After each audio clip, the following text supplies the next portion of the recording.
Okay. Good morning, everyone, and welcome to this meeting of the Development Committee of North District Council on 9th November 2023. I'm Councillor Paul Heinrich, and I'll be chairing this meeting this morning. For anyone who hasn't attended one of these meetings before, officers who provide and present our reports and offer technical advice sit either side of me at this table.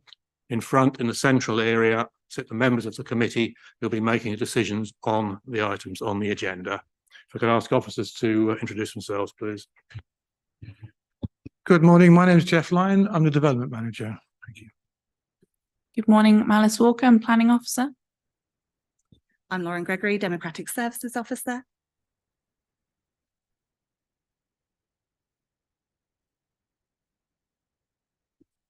I am Harry Gray. I am Household Planning Assistant. I'm Mark Burns. I'm Senior Planner.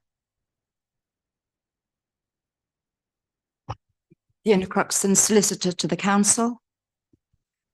Russell Williams, Assistant Director for Planning and also Case Officer today for item 14. Thank you. And welcome to members of the public both present and viewing this remotely. For those who register to speak, I will call you to corner there at the appropriate time. Before we do the formal business, the usual notices. Fire alarms, we're not expecting a drill today, so if the alarm does sound, it is for real. Please follow officers using the marked exits there, and make your way to either the car park in the front of the building or the flagpole to the rear. Do not use the lift, of course. And if you have a mobile phone, could I please ask you to either turn it off or switch it to silent? Thank you. If required, which I'm certain we will, looking at the length of the agenda, we'll take a break at around 11. And I would remind members of the public that they should not attempt to speak to members on any of the items during any break. Thank you. It is likely we will require a further lunch break. Some items may not take place till early afternoon. So if you're on one of the later items, it could be a long morning for you. Last thing, toilets you probably found out in the foyer opposite the lift. Apologies for absence, please, Lauren. Thank you, Chairman. Apologies for absence have been received from Councillor Fitch Tillett, Councillor John Toy, Councillor Kim Toy, and Councillor Adam Varley. Thank you. Substitutes?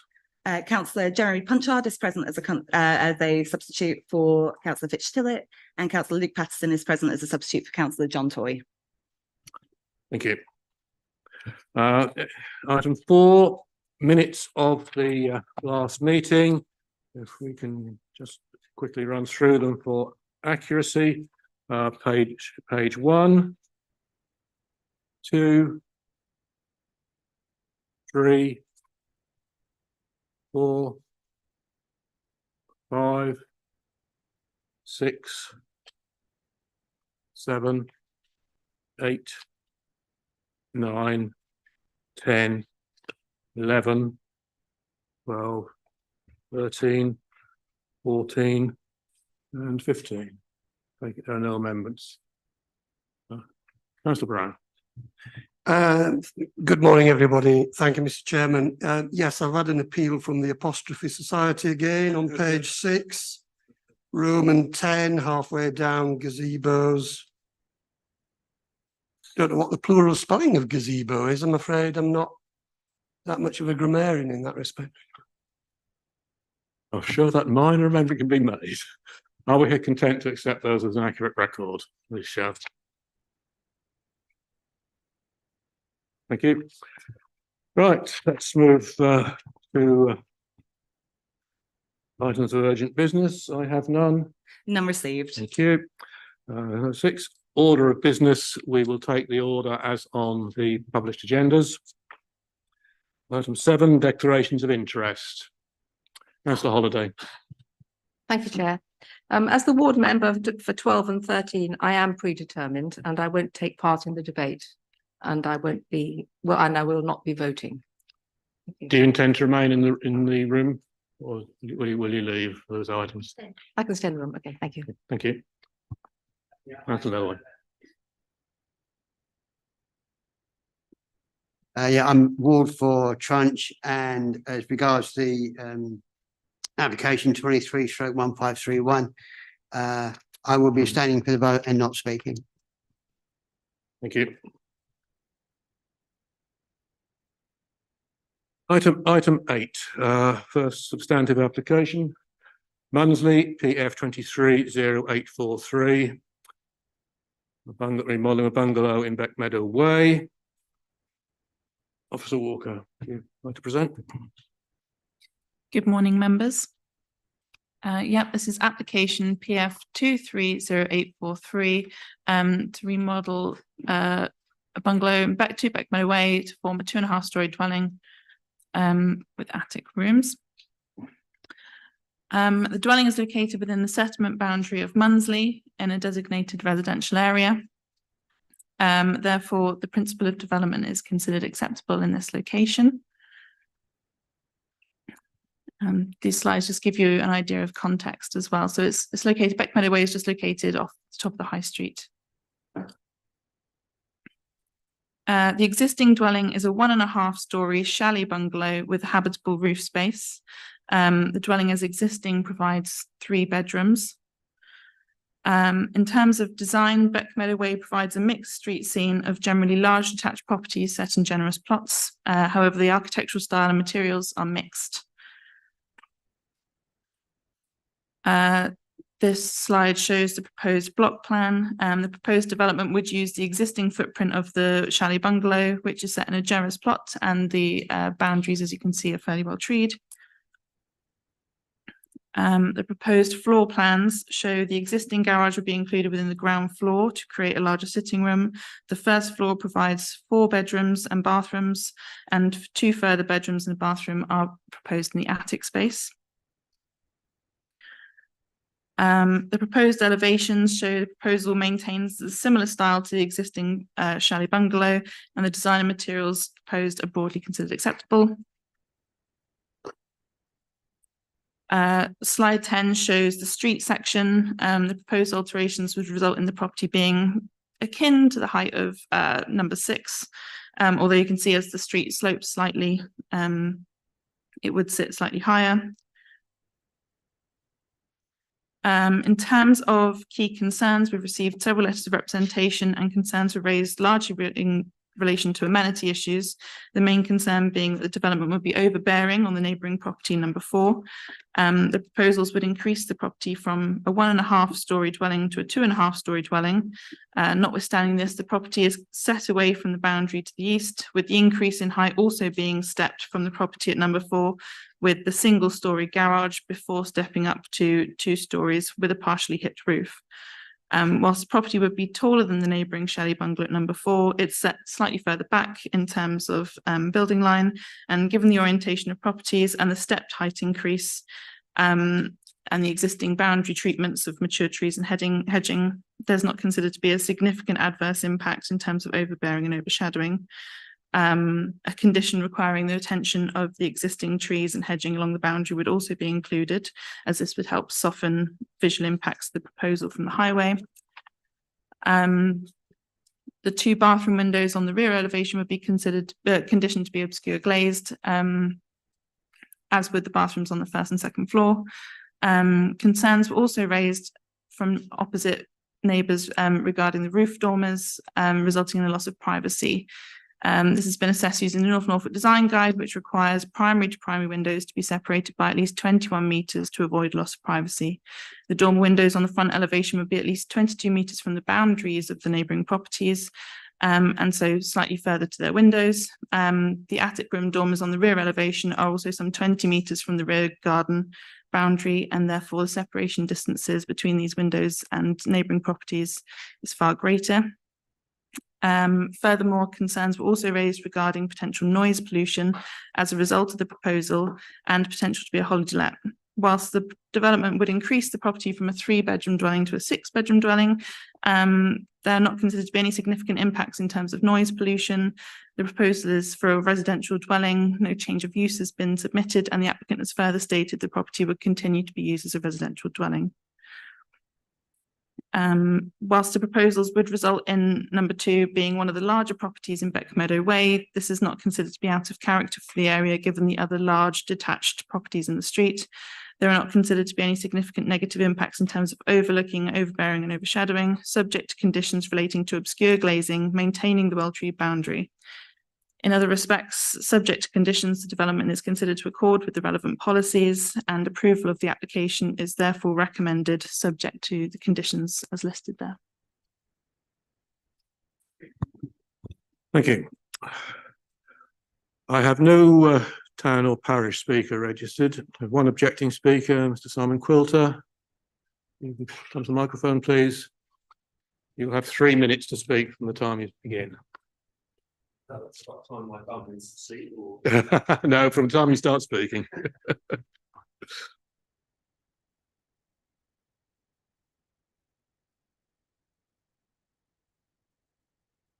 The plans to convert the current 3-bedroom 1930s chalet bungalow into a 2.5-storey 6-bedroom house with attic rooms, I consider is overdevelopment, and so do my neighbours. Basically, the current chalet bungalow will be decapitated with the roof removed and 2 storeys added. This will swamp and destroy the character of the current dwelling. The planner states that in revised plans of 25th September, the ridge height is reduced by 45 centimetres following proactive work with the agent. This is an insignificant reduction and makes no difference to as does the very small hip to the roof. The fact is that the proposal would still see the existing total height of the property go from the current 6 metres to 9 metres, and it will seriously overshadow our property, especially given that number 2 occupies an elevated plot. The planning officer also states that it is not overdevelopment given, and I quote, the generous size of the plot. I would dispute this as well, as it is not a large plot. The existing chalet bungalow sits comfortably on it, unlike the proposal, which is far too big. If the committee were to visit and view the site and the elevated nature of number 2, I think you would agree. This development will significantly overshadow and overlook our outside areas, and will be extremely intrusive on our privacy, and this infringes NNDC core strategy EN4. The design guide states that extensions should be sited and designed to avoid any loss of light or privacy to adjoining properties, and they should not result in overshadowing. Residents must have the right to adequate privacy levels and be kept free from excessive noise and unwanted social contact. Given the huge size and closeness to our boundary of this development, there would be a significant impact on our amenity space and privacy levels. There's currently 2 very small Velux windows in the first floor roof at the back, which are not at all intrusive.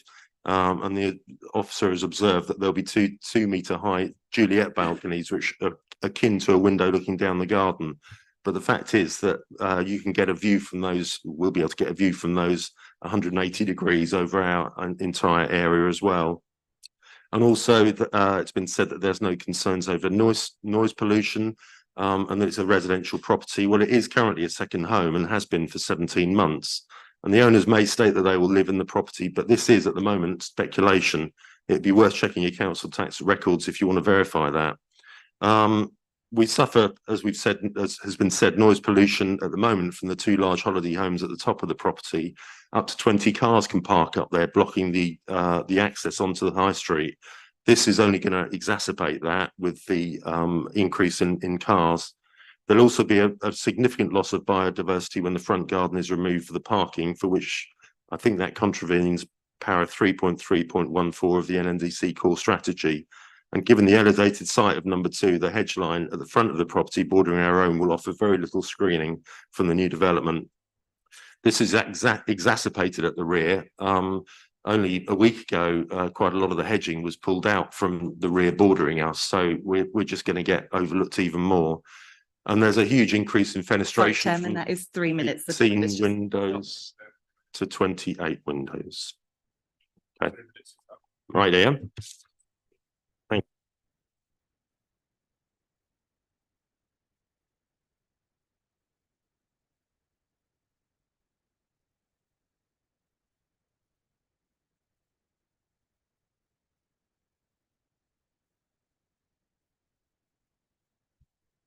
You have 3 minutes from the time you start speaking. Good morning. Hi, I'm Chris Keane, occupier of 2 Beckmeadow Road. Thanks for giving us some time to talk. To give you some background, my wife is retired. I'm on the path to semi-retirement. We chose Mundersley as a village to live in. It's easy to commute for my part-time non-exec roles, and we're planning to move to Mundersley. We began this journey back in November 22. Initial planning application was withdrawn following comments. We've gone through the process, we've adapted, and we've moved along as we receive feedback, and we think we've got a better plan as a result. It is a two downstairs bedroom, 2 upstairs bedroom property at the moment. It's simply not suitable for our family. We've got 3 children. We've got grandchildren sleeping in the same rooms as their parents. It won't work going forwards, hence why we wanted to put in bedrooms for our children and attic rooms for the grandchildren. We want to create a family home at the end of the day. It needs substantial repairs anyway. It needs upgrading. It's not energy efficient. The garage is dilapidated, got mold under the floorboards, electricities don't work. It needs major work to be performed on it. We do intend to replace the grass at the front verge and put the parking onto the front lawn. We're doing that in sympathy with the feedback that we had from the conservation area, and that will actually take the traffic off of the road. So we think it's a benefit. Taking the points raised in order, traffic, actually there'll be no more traffic than there is now. We're simply taking it off the road, and we're happy to restore the verge. Noise, we actually think we're quieter than our previous owners. Across the road, they got jacuzzis. Up the road, they got jacuzzis. We're not those sort of people. We basically want a family home. The only noise would come from our grandchildren, and actually our vehicles are electric. Another reason to bring them close to the house. Lights, we don't intend to do anything different with the lights that are currently there. Happy to take feedback on that. We're trying to make Crystal Palace. As for overdevelopment, it's already been mentioned. It's the same footprint, the same people. We're not aiming to rent this. We want to move here. We want to retire. It's behind the privacy of the trees. I take the point just raised that we've removed some hedges on the left-hand side, and I'd happily talk to Simon about how we built that boundary back up. But those bushes at the side were actually a little bit of a nest for rats and the like. So we've actually sort of like had to clear the area back. As for overshadowing, given the size of the plots being mentioned, the size of our existing tree boundary and the direction of travel of the sun, it's not restricting light from any of the neighbours' properties.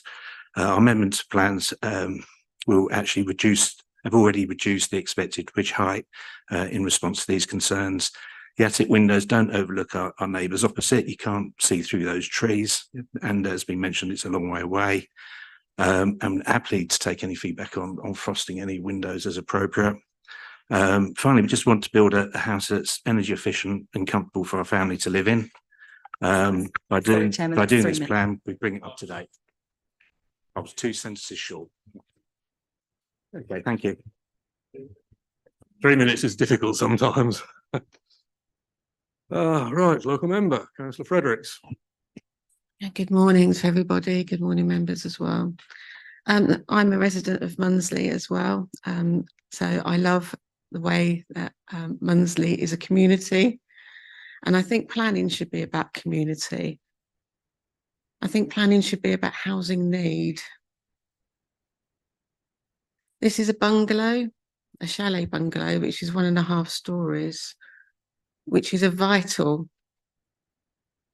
accommodation for our ageing population. In Mundersley, we have over 60% retired people. By extending this up to 2.5 stories, this is overpowering. The roof has been lowered by 45 centimetres, and to me that's kind of not enough. The trees in the front need to remain, but there needs to be parking for 12 people that would occupy that house at some stage. So I'm not sure that those trees are going to be kept, and the overlooking of the bungalow next door is significant. I just want you to think about housing need and what the community needs, especially when we're looking at taking bungalows out of our housing stock. Bungalows are essential as well for older people to move into so that they can release the 3-bedroom or 4-bedroom houses that are already in our housing stock. We need to make the best use of our housing stock in North Norfolk because we have a chronic housing crisis. I have to leave you in a minute to actually go to a meeting about homelessness in North Norfolk. So please consider that when you're looking at bungalows, because they're a vital part of our housing stock. Thank you. Thank you, councillor. Members. Somebody wishes to speak? Thank you, Chairman. I'd go with the officer recommendation, but did you say you're going to condition the trees have to stay? Yeah. Thank you. Yes, can do, Chairman.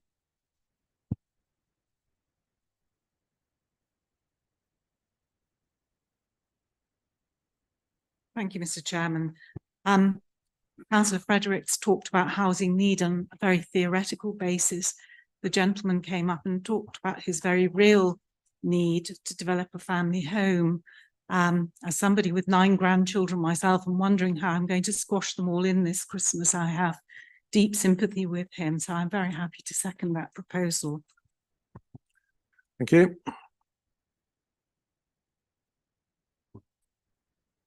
Yes, councillor Fisher. Yes, thank you very much, Mr. Chairman. I've listened sort of carefully to what's been said. I can understand the arguments in both directions.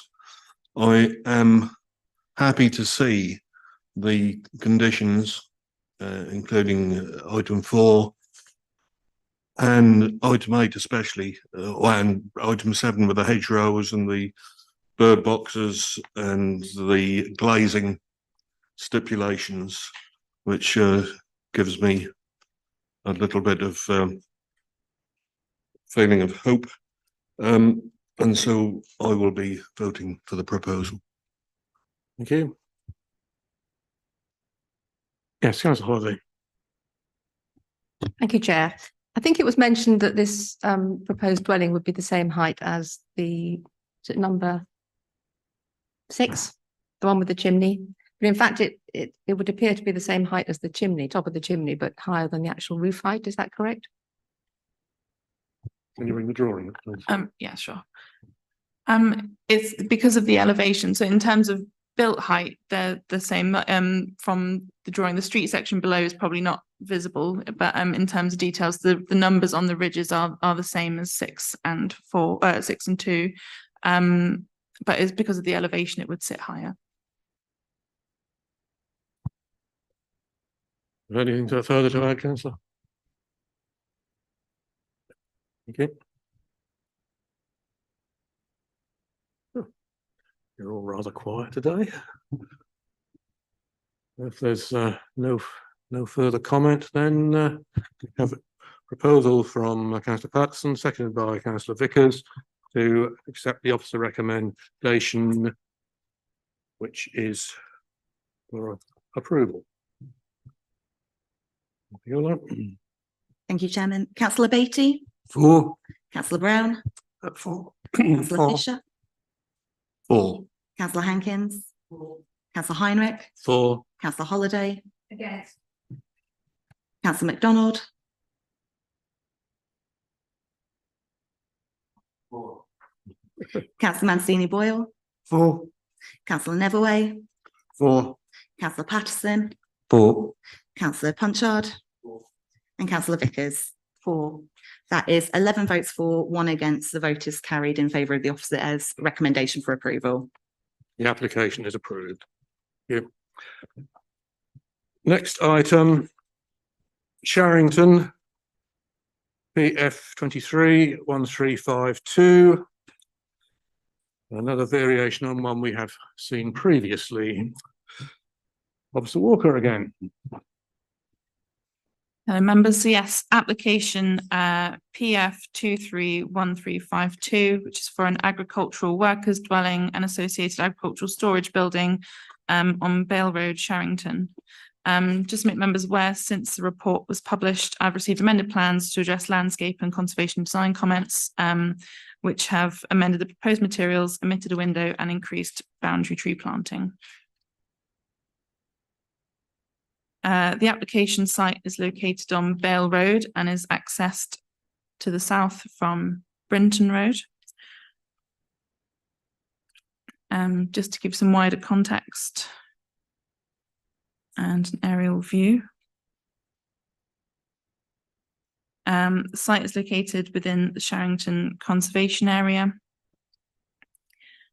And this shows the site in relation to Valley Farm, which is the tenanted farm from the applicants. It's on a 3-generation tenancy. The applicant is currently the 2nd generation, and his son is due to take over as the 3rd tenant. This slide shows the application site. It's currently part of an agricultural field that's been taken out of use. These are the proposed site and block plans, which show the location of the proposals within the site. The applicant is seeking a 110 square metre restricted agricultural dwelling and a 54 square metre agricultural storage building, which would be located to the north of the site, with access provided to the south. This shows the footprint and elevations of the 2-bedroom dwelling, which is proposed. It's a single-storey dwelling of kit house construction. This is proposed to be clad in timber boarding with a tile roof. The applicant's also proposing an open-fronted 3-bay agricultural storage barn of 54 square metres. The storage building would also be clad and would have a fibre cement sheeting roof, typical of an agricultural building. This is a proposed hard and soft landscaping plan. Trees will also be provided along the southern boundary as per comments from landscape, and a formal soft and hard landscaping plan will also be conditioned.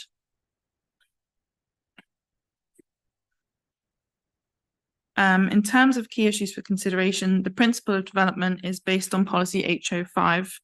We as the local planning authority instructed an independent agricultural assessor to assess the agricultural need for a new dwelling against policy H05. The assessor has undertaken a site visit. He's seen the tenanted and privately owned land and the farm's profit and loss accounts. They were satisfied there was suitable need for a dwelling and the farm is financially viable to meet the criteria set out under H05 and detailed in the report. There were some landscape concerns which have largely been addressed by the applicant, reducing glazing and increasing the amount of trees along on the site and along the southern boundary. However, the domestication of the current agricultural field is still a concern for consultees. There are also heritage concerns, with conservation design objecting to the proposal. Again, this relates to the infilling of the currently open site, as the gappiness of the hedgerows allows views out of the village towards the wider landscape and open fields that surround Sharrington. These views are considered to be a principal contributor to Sharrington's open setting on the edge of the Glaven Valley and part of the settlement's defining characteristics. This heritage harm has been identified by consultees to be less than substantial, and therefore the public benefits from the scheme must be weighed against this harm. The LPA acknowledged that we currently cannot demonstrate a 5-year housing supply. The proposal would provide a benefit in contributing a new dwelling to local housing land supply. However, as this is only one dwelling, this is limited. The proposal would also provide a rural workers' dwelling to meet an identified need, supporting the local economy and vitality of a rural community, as well as well-established rural farming business. The development would also achieve biodiversity net gains through the recommendations enhancement measures set out within submitted ecological reports. Given the mitigating factors of the development proposed, on balance, and in this instance, the harm to the affected heritage asset is considered to be outweighed by limited public benefit of the scheme, and approval of the application is recommended, subject to conditions set out. Thank you. We have a number of speakers on this. In with the town and parish, Representative Deborah Hislop. You care to come to the microphone? Usual 3 minutes from the time you start.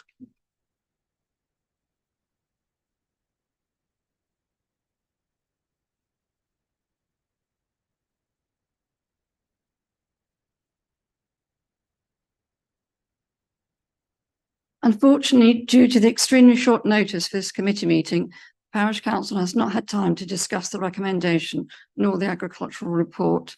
These objections will be those previously agreed by the council. The application is on the same site as that refused by NNDC in 2020, and the policies affecting the application remain the same. The change of use from arable field to residential is not compatible with the settlement structure of Sharrington, where the fields between groups of dwellings function as an important setting to the built form. The NNDC has spent considerable time and money on producing and adopting the conservation area appraisal. This states, and I quote, "The fields in and around the small groups of dwellings are an important element in the character of the dispersed settlement of Sharrington, and it is important that these remain open and undeveloped." The North Norfolk Landscape Character Assessment highlights that consolidation of these gaps should be considered very carefully, as they often provide a very strong defining characteristic to the settlement. This planning proposal closes the existing gap and will result in an unacceptable impact on our conservation village, the character of the settlement and the landscape. It has not been demonstrated there is an essential need for an agricultural worker to be permanently placed on the application site to be available day and night. The crucial question regarding the succession to the tenancy has not been resolved, with the agent confirming that the son, and I quote, plans to apply to take over the tenancy within the next 2 to 3 years. The fact that the proposed dwelling and now the barn would be on land owned by the applicant rather than on the tenanted land forming the majority of the farm previously raised concerns with the district council. The officers stated, if the succession to the tenancy was not successful, it is considered the remaining land, i.e. the application site, is unlikely to be sufficient to allow for a farming enterprise that could justify the essential need for a worker's dwelling. The same concerns apply today. The officer's report in 2018 stated that the current applicant needed to reduce his workload for medical reasons. It is legitimate to ask now, 5 years on, how much longer the applicant could carry out a full-time agricultural labourer's role and therefore justify the criteria of HO5. In 2018, the Conservation Officer stated that the introduction of a new dwelling on this site, with all its associated domestic paraphernalia, would result in harm being caused to the overall significance of a designated heritage asset. It is considered that this application on the same site raises the same concerns.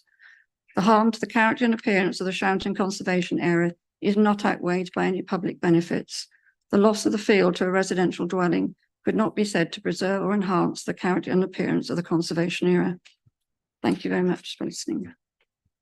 Thank you. We have one objecting speaker, Keith Parks. Previously 3 minutes from the time you begin.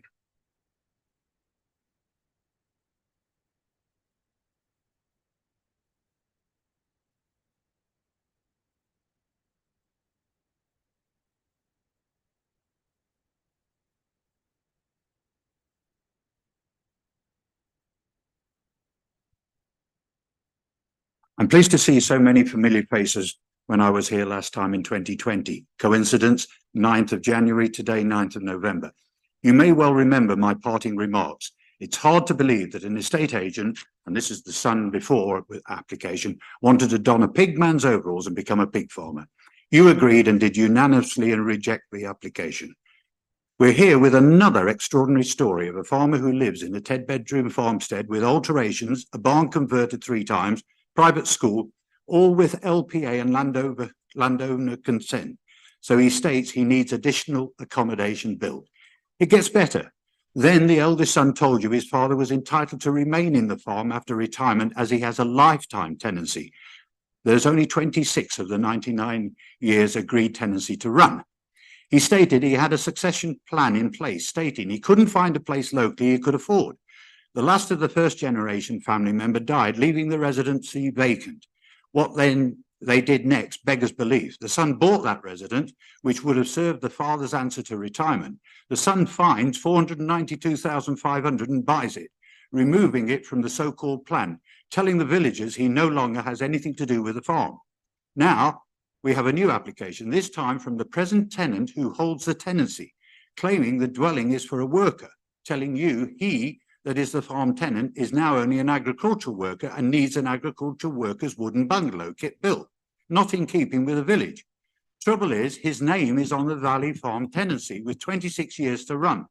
The strict terms of the Agricultural Holdings Act 1986 insist the tenant must live on the farmstead. By law, he needs 3 documents. The first tenant was able to produce all 3 and therefore got the application. This tenant cannot. The present tenant now tells you he's going to let his second son take over the tenancy. Before he can, he needs to have his notice to quit. Proof he can be the successor. He needs this: passing 5 to 7 years livelihood test, the landowner's written consent, and until then, it is all but a pipe dream. The case officer reports claims the 2-bedroom wooden bungalow would contribute to the council's 5-year housing stock. You would need a pretty powerful microscope to spot the difference it would make. The officer report admits it is only marginal. Well, that's not good enough for this important part of the conservation area. Talking of reports, the Acorus 2-page is so threadbare as to be an affront to the intelligence of members. It concludes, despite all the rules and regulations of the Agricultural Holding Act 1986, that it can see the need for tenancy succession. Well, pigs could fly. This is a deeply flawed application. It needs to be set to one side until you know much more, and it needs to be deferred at this point in time or rejected. Thank you, members of the council. Thank you. I have one supporting speaker, Sir Jerry Stone.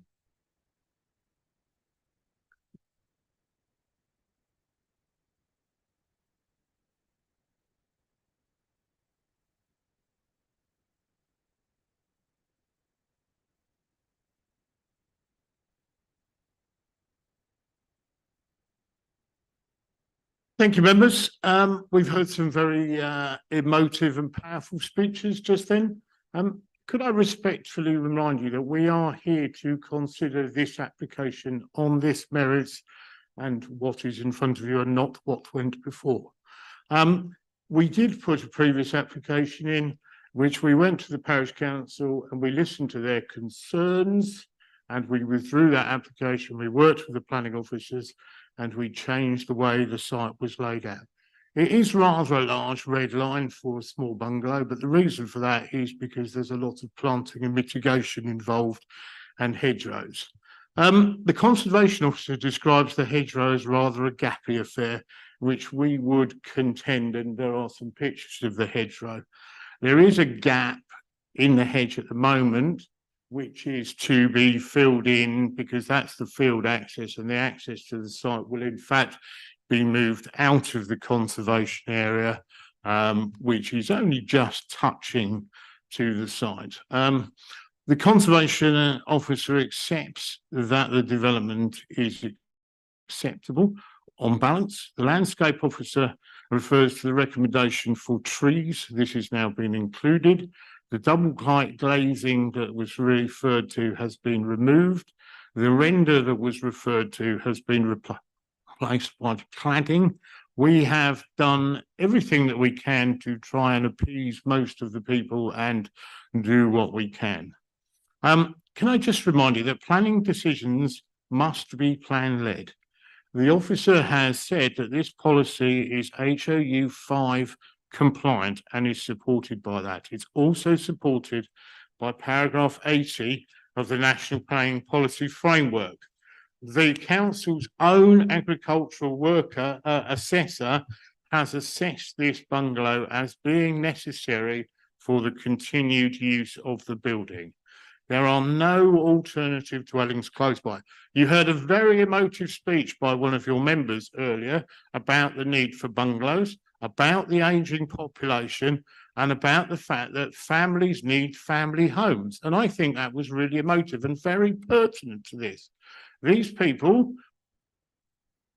we've run out of time. No. Do you have any questions? No, just to confirm, that wasn't the timer. That was an alternate phone going off. You still have 35 seconds. Apologies. This is the third generation, and the son wants to move into the family home, which comes with the tenancy. It's not owned.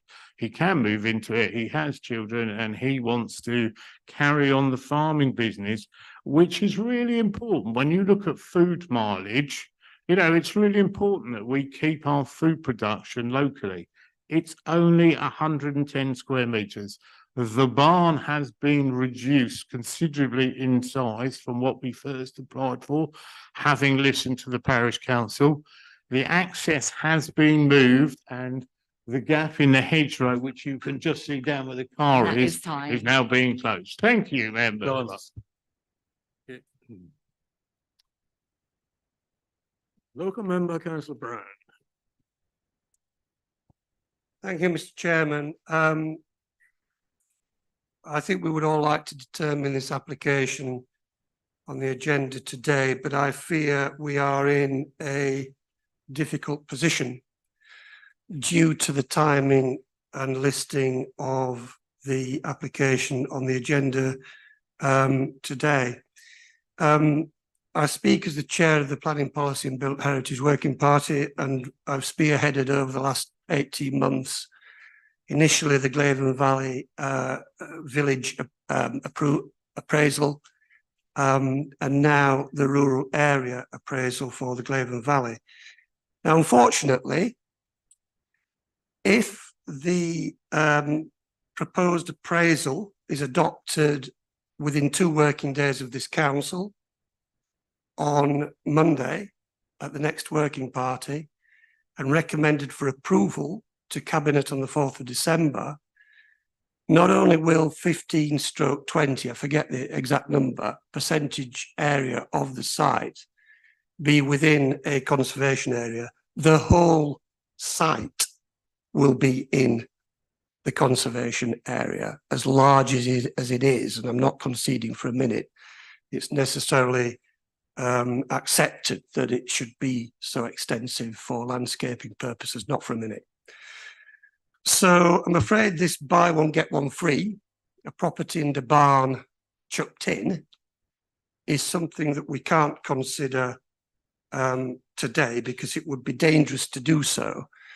It moves the dial for the conservation and design team should the appraisal be adopted on the 4th of December by Cabinet, and therefore other considerations will come into play.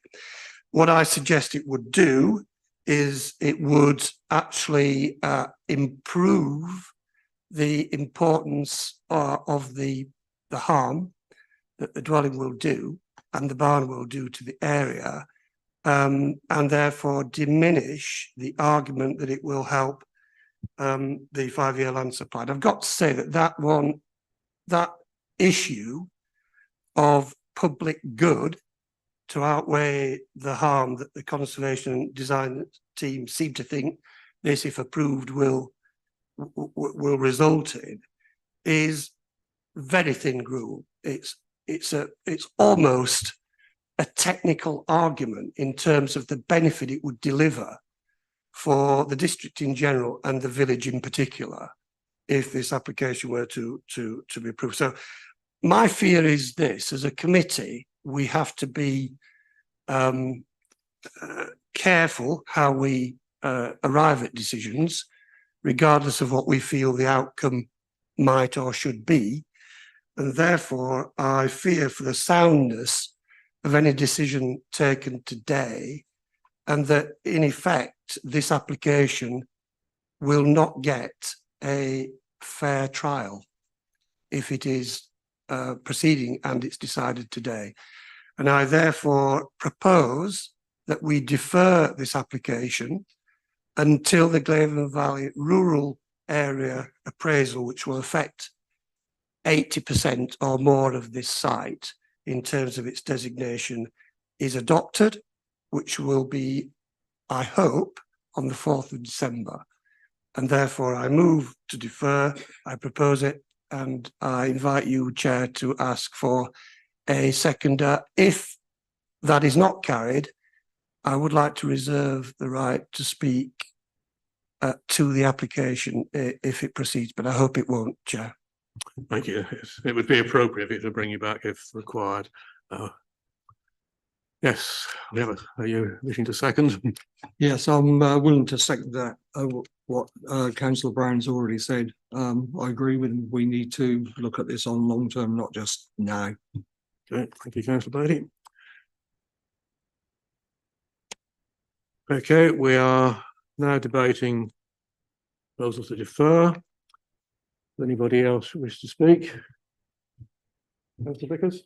Yeah, I just have some reservations about what councillor Brown has said, because he seems to be asking for a technical delay, so that because, as I understand it, sometime in the near future, a bureaucratic decision may be made that would weight against approval of this case and against the officer's current decision.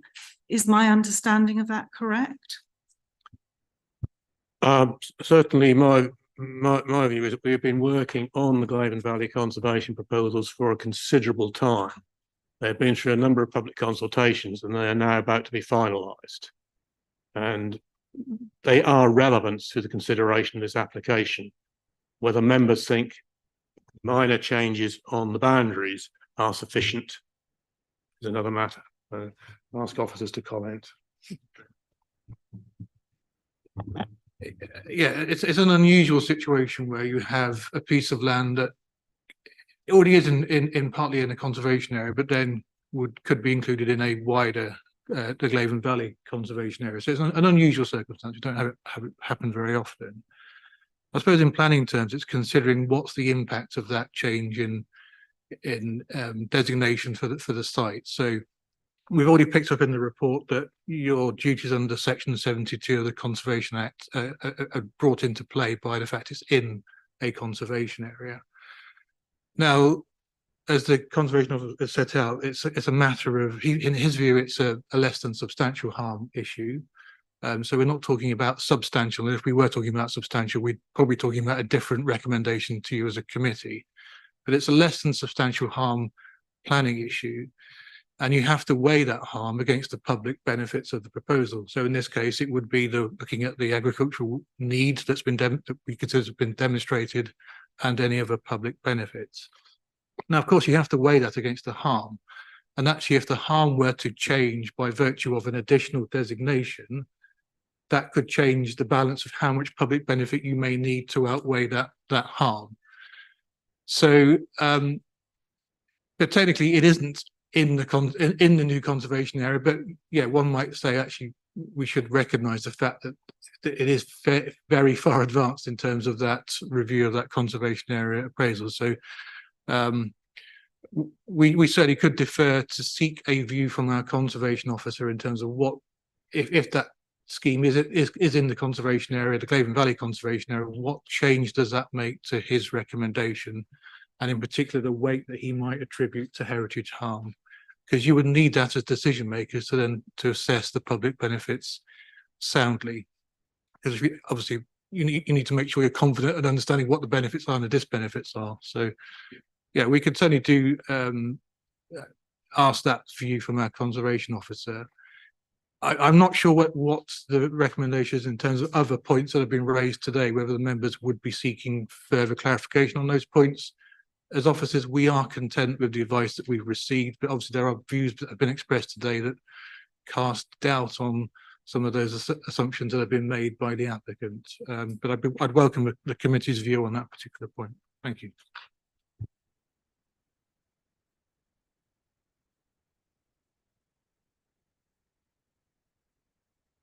Apologies. We have to judge it on the evidence we have and the officers' views, and a number of other officers have been part of this, and we have the independent advice on tenancy arrangements, and clearly significant pig unit there, which farrowing pigs they don't stop just out of hours. So I think potentially a case can be made. Do you want to come back now, Councillor Vickers? Yes, I understand a little better. I really don't see the justification for delay. I mean, we've got a family here that I see of long standing in the village, 3 generations, and surely their needs. And as you've said yourself, Chairman, farming is not a 9-to-5 job. It's, you know, sometimes with animals, particularly, you have to attend at night time, I know, because some of my family are farmers. So I'm not persuaded that this should be deferred until a situation comes in that weights it against the officer's current decision. It's still the same plot of land, it's still the same house. I don't know why we can't make a decision here and now. Thank you. Councillor Punchard. Thank you, Chair. I'm in total agreement with Councillor Vickers. You know, we should treat planning applications as read. I don't see the need for deferral. It's no different from many other properties we've seen that have looked at the upcoming local plan. We know that is coming in the near future also, but we haven't deferred those until the local plan is decided for or against agreement. So I don't see that it should be treated any differently. Thank you. I'll come back to you in a minute, Councillor Brown. Councillor Patterson. Thank you, Chairman. In complete agreement with Councillor Vickers and Punchard. I don't understand why we'd kick this into the long grass. We've got the information in front of us to make a decision. Thank you. Councillor Holliday.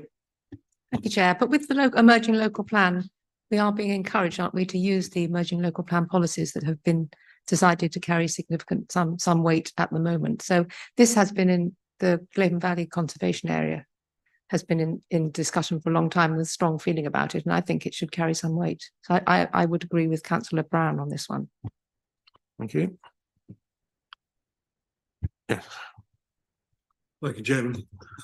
Yeah, when I looked at this, I was quite nervous about it with all the objections that there are, and now hearing from Councillor Brown that we are so close to getting this through with the Glaven Valley Conservation Area, it does seem as though we're leaving ourselves open to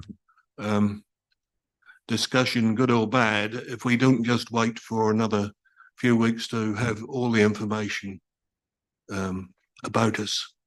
And so I would be voting to defer, I think. Okay. Yeah, remember wish to come at this point? So you propose, I'll give you another couple of minutes then. No, just very briefly, Mr. Chairman, thank you for letting me back in.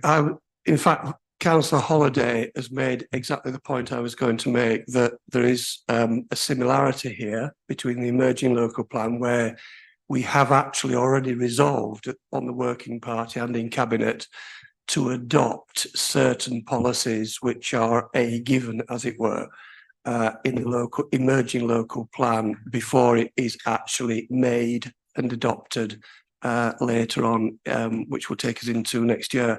And it's applying that same principle to the Glaven Valley area appraisal, which for the benefit of people that may not know, will become a supplementary planning document, and therefore it will be an instrument which allows officers to interpret local plan policies and how to determine them. And therefore is extremely important. I'm not for a minute saying that I am debating whether there should be a refusal or approval today. In that sense, this is out with that.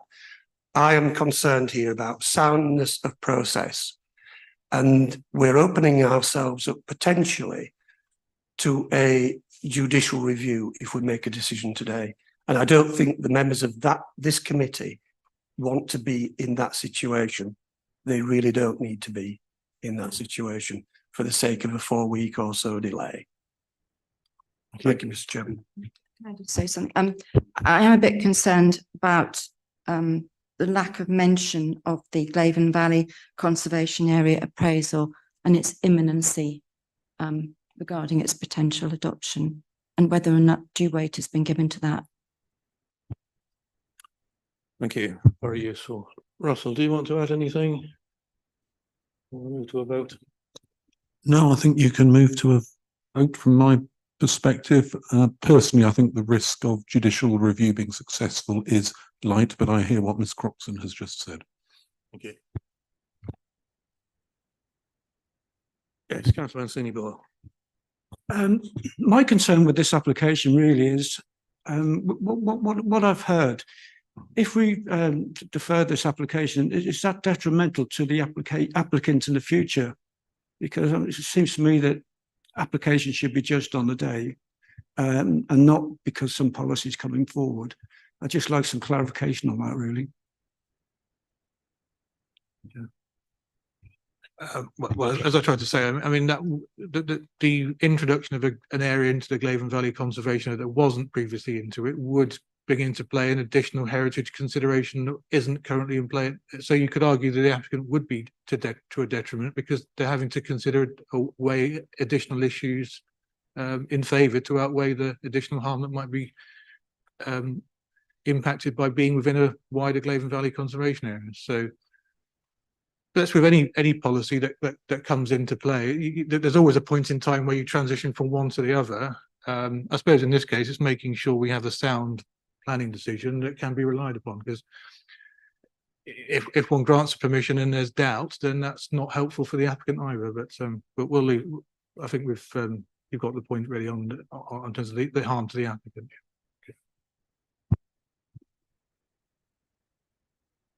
Russell, can I just add one other bit? So if we were to dream forward in 12 months' time, I'd put a lot of money on there being a different array of considerations. There'll be a new national planning policy framework. There'll be a local plan in place, hopefully.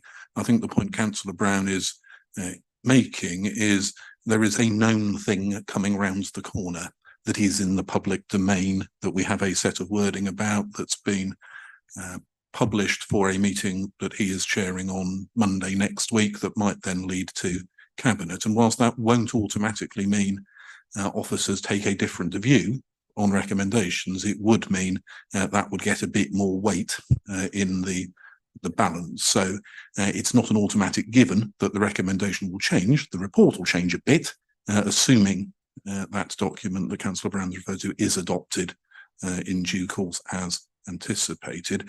But for me, you wouldn't be deferring on a hypothetical pie in the sky something might change. You would be deferring in the knowledge that something is likely to change because the council has published a draft paper. Having said that, I would also take the view that you've got enough before you to make a decision today if you so wished, and there wouldn't be significant risk in relation to that decision. But as Mr. Lyon has just observed, you're probably at a point where you could vote, I suspect, on this issue. Thank you. As I said earlier, whether the movement of a boundary makes a significant difference is for members to decide based on the advice we've been given. Unless anybody else has anything to add, we will vote. We are voting at this moment to defer the consideration of the application pending finalisation of the Glaven Valley Conservation Area proposals, and it is proposed by Councillor Brown, seconded by Councillor Beattie. Lauren, could we have a roll call, please? Thank you, Chairman. Councillor Beattie. For. Councillor Brown. For. Councillor Fisher. Councillor Hankins. Councillor Heinrich. Against. Councillor Holiday. For. Councillor MacDonald.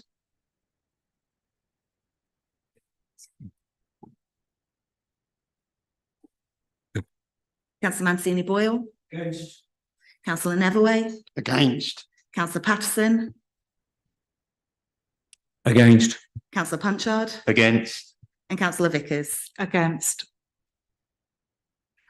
So that is 6 votes for, 6 votes against. Under the Constitution, the chairman has the casting votes, and so the vote is against for deferment. So members are asked to reconsider the application. Councillor Patterson. Thank you, Chairman. Okay. I think we need to look at this as an agricultural tie application. So this is somebody who is giving their life to the land, and I think, you know, and this is why there's an ag tag policy in place. It seems very sensitive and very well screened and planted with trees. So I would propose officer's recommendation. Thank you. Councillor Punchard. I'll second Councillor Patterson on that. Thank you. Anybody else wish to come in at the stage? Everything been said. Councillor Brown, yes. Thank you, Mr. Chairman. So just coming back on the merits of the application. What we have here is an agricultural workers dwelling application, which is in fact a disguise for what is a retirement project. We have heard that the independent assessor's report has looked at viability. However, there are some significant flaws in that report. It's a very, very brief report. And firstly, I would say that 4 years ago, when the applicant was involved in that application, the reason why his son came forward to make an application on this site was due to his medical condition, and he was due to be retired on or near retiring on medical grounds. So obviously that has miraculously changed, because we see in this application that the applicant is intended to continue working as an agricultural worker. This property is interestingly situated very close to the applicant's son at Valley View next door, but extremely distant from the principal farmhouse, which I understand under the agricultural tenancy, the lead tenant, i.e. the applicant, is obliged to occupy during his tenancy, and will do so because, as we've heard other speakers say, there is a succession doubt as to whether his son will be able to take over as the third generation. That may not be for this committee, but it does give some context as to why this application has come forward. So we've got a reference in the agent statement itself under PPS 7, which I think legally is still has been decided in the courts as still relevant, that agricultural need, even if it is made out under HO5, HOU5, it does not justify the provision of isolated new dwellings in the countryside. There's no requirement, according to previous reports, of security to be in that situation, rather than the principal farmhouse closer to the rest of the built settlement on the farm. It's untrue to say there have been no alternative properties under HOU5 which is necessary to consider in Brinton. There's a cottage that's just been on the market for 320. There's another dwelling on the market for 340. So that is incorrect to actually rely upon that challenge to HOU5. I think, in view of Mr. Rivett's, the applicant's health, a suitable solution here would at best be for a temporary dwelling, which I would not favour, because I think that the ground for challenging the harm to the heritage asset, which our expensive process in 2 appraisals has identified and will bring into being, does not justify the very de minimis change to our 5-year land supply by the addition of an agricultural workers dwelling, so-called agricultural workers dwelling. And in fact, we've also got a barn thrown in, which I think under permitted development didn't meet the tests. And obviously that's been bolted onto this application, and therefore making the potential challenge to the heritage surroundings even greater. Thank you, Mr. Chairman. Thank you. Anybody else wish to speak? You had one go, Luke. Council Holiday first. Thank you, Chair. There are a lot of objections to this scheme. I mean, from landscape, from conservation, from the community. So I do think we should take that into account. Also, I don't know whether I'm incorrect, but you do occasionally see sows farrowing without any people near them in fields. That may be that there's someone there that I can't see, but that's just my observation from cycling around Norfolk. Yep. I'll let you come back. Thank you, Chairman. Can I just ask the officers, it is okay for somebody who worked in agriculture who then retires to live in an ag tag, isn't it? So they can as long as you've worked in agriculture, even if you retire, you can still live in an agricultural type building.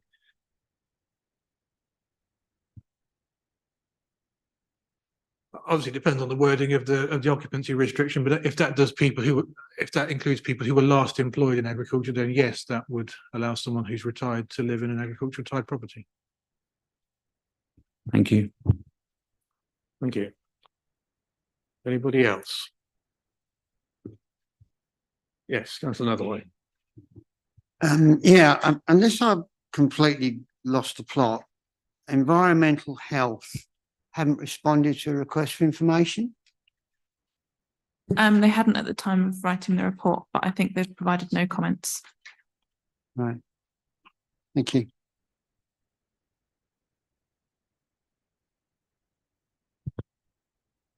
Okay, if we are done, then we shall go to the vote. The proposal is, the recommendation rather, is for approval subject to a very long list of conditions. I think we've all read those and we don't need to go through those.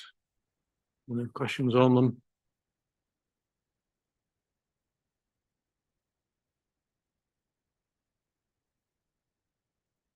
In case anyone wishes to propose any further conditions before we vote.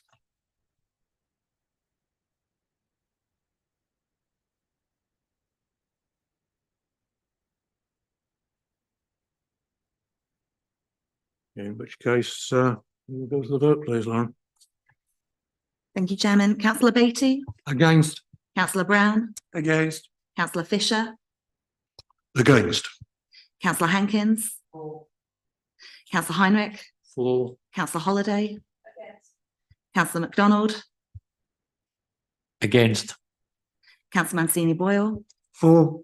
Councillor Neverway? Councillor Patterson? For. Councillor Punchard? And Councillor Vickers? 4. That is 7 votes for, 5 against a vote against. The officer's recommendation is carried for approval. Thank you. The application is approved. We move on to Bale PF 231027, erection of a detached agricultural storage building. Officer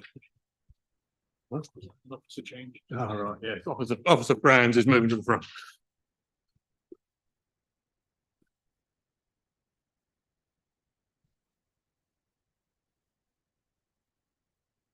When you're ready, Mark.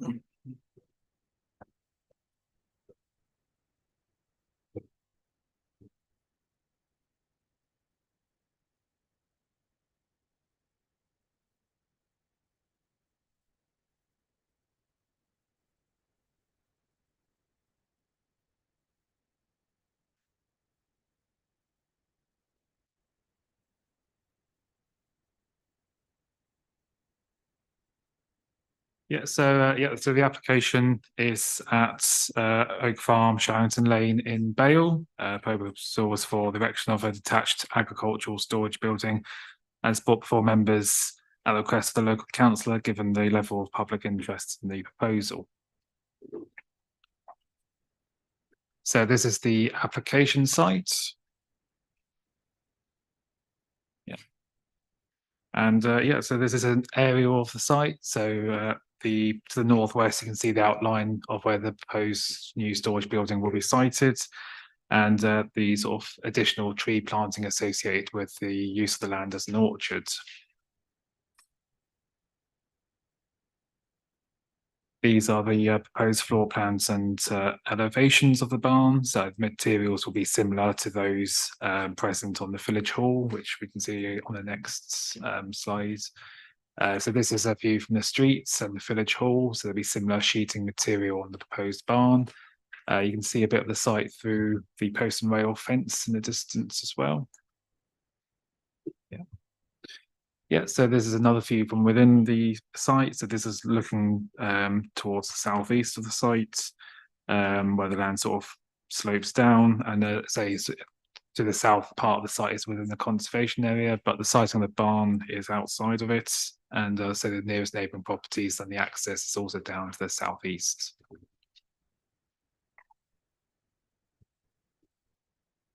So this is a view towards the village hall on the left slide. You can see the sort of materials. So it'll be similar materials proposed on the barn.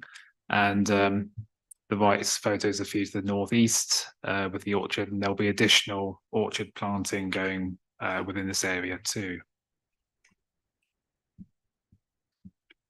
Yeah, so this is the view towards the northwest. So this shows an existing shed. So there's sort of 3 structures that are proposed to be removed as part of the application. The new barn will be sited forward of the existing shed structure. I'll say just another view further out, showing the sort of boundary treatment and mature trees in situ. And so this shows the access arrangements to Bale Road coming up from the site, and also from the road coming onto the sites.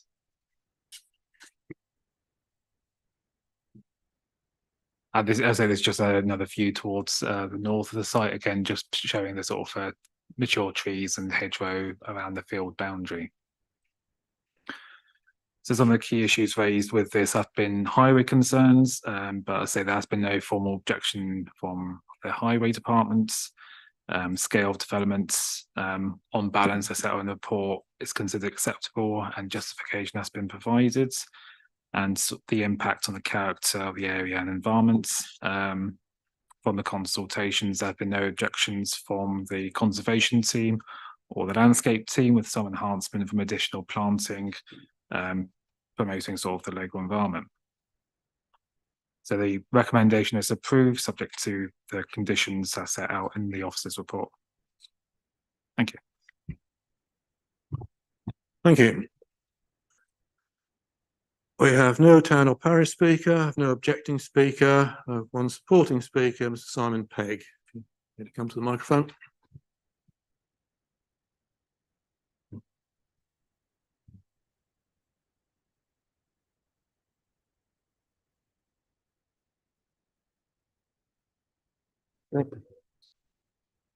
Good morning, Chairman and members of the committee. This application is for a small steel barn to support an existing and future agricultural use of the land as a developing orchard. The field, as part of Oak Farm, has been in agricultural use for the last 53 years with the Sankey family and has involved sheep, hay cropping, and now this mixed orchard on the site. 58 3-year-old trees were planted some 2.5 years ago, with another 50 to be planted shortly. The trees are half-standard rootstock and mature quickly and have already started cropping. They will approach full cropping mode within just 2 more years. The barn for the site makes this orchard viable by providing on-site secure storage for the machinery that will be used to develop and maintain the orchard, and the storage of the diverse produce as it becomes available. The spatial need for the barn has been identified in supporting documents submitted as part of this application and confirmed as requiring the now reduced footprint of the building. Concerns have been identified by members of the public, and although no objection has been raised by Highways, it should be noticed that provision of a suitable and secure on-site storage for plant and machinery significantly reduces local incoming movements required for ongoing maintenance of the orchard. The on-site storage for produce will also reduce vehicle movements by removing need for produce pickup from afar every time one species ripens. It vastly reduces logistics and therefore local mileage. As identified in the officer report, the principle of the barn is considered acceptable for recommendation for approval. There is operational need for the barn to be erected before the orchard is fully operational to enable the successful growth and maintenance of the site.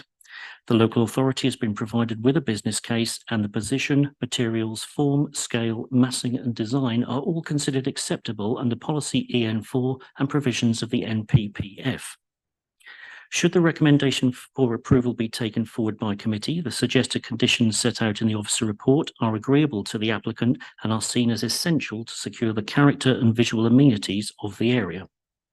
Finally, to address ecological concerns raised, the environmental benefits of this rare species orchard assist in the protection of over 50 local heritage species, richness of biodiversity, and bee and wildlife enhancements. In a changing countryside, a lightly managed traditional orchard is seen as a very welcome carbon positive and biodiverse asset for the area. As the trees age, they provide habitats for beetles, and the younger additions supply plentiful fruit for animals and birds, while ground level flora is rich in wildflowers and grasses.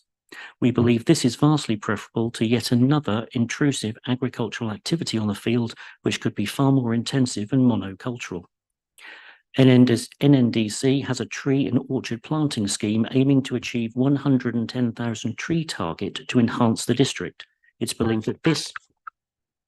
Sorry, thank you. Right, the local member is Councillor Bidikofer, who's not able to be here this morning. She's left a statement for Councillor Brown to read. Thank you, Mr. Chairman. Yes, Councillor Butikofer is on LGA business in Bristol and is unable to attend today, but she has given me permission to read to you a statement which she has sent to me. So set the clock. This application seems on the face of it potentially uncontentious, but I believe that parish councils are the best place to take the temperature for communities, and it's noted that they strongly object. The application might be SS2 compliant, but it fails to engage with developing the site on the orchard. Trees have not been best maintained on the orchard area, and if there had been, many of the concerns of objectors would have been met. Turning to access, it's via a narrow single track road on a blind bend in the middle of a densely occupied residential street, particularly difficult to negotiate for large agricultural machinery. And I am concerned that the county highways haven't done or made a move to make the entrance safer at the very least. Told that the barn will reduce vehicle movements because the barn will share equipment, will store equipment in the location. This is slightly misleading for if the unit is let out to an agricultural tenant, then there is the possibility that this will expand in intensity. And I feel that possible alternative locations that have not been fully explored. I am pleased to see that the size and scale has been reduced, but I remain unconvinced for its long-term plans, and I request a condition for use in perpetuity as per the application that the barn or the unit cannot be sublet. That's the end of the submission, Mr. Chairman. Thank you. On, if we just pick up that last point, is such a condition possible?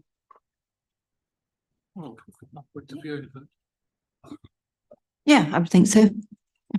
Okay. Obliged, Mr. Chairman. Thank you. Yeah. You may wish to propose that additional condition be added. I will. I'm content to propose that. Thank you. Second for that, Councillor Fisher. Okay, so we've added a further condition. Who wishes to speak on this one then? I've got a couple of questions for the officers. What size is the holding? Is it just 1 hectare?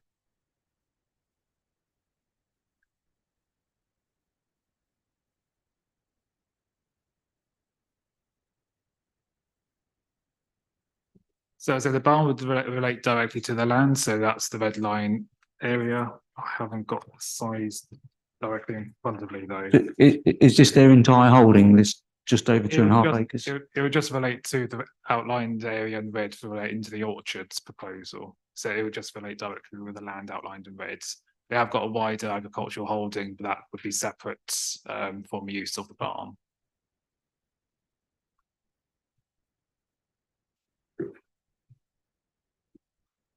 Yeah, I think we're dealing purely with this particular field as the application site, and I think the It's not part of a wider holding, or not what we're seeing anyway. we only see this 1 hectare. The one area which is subject to the application. We don't see the whole farm.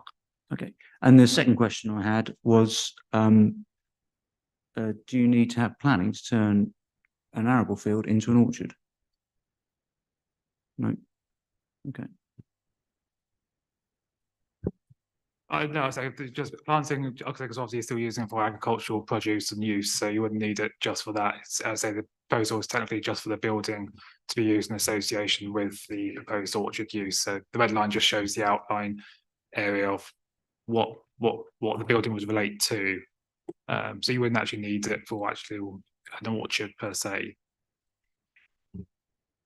Thank you. Councillor Hankin. I noticed that the Crime and Disorder Act section, the application raises no significant crime and disorder issue. The well-known fact that the theft of agricultural equipment in rural areas is on the increase. I'm surprised that whoever gave that notice did not support this application as a means of securing valuable agricultural equipment. I think that is a positive move in favour of the proposal. Thank you. Are you proposing acceptance of the recommendation? Thank you.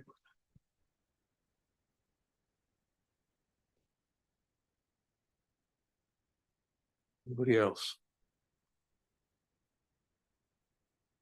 Yes, Councillor MacDonald. I'm happy to second it. Happy to second, thank you.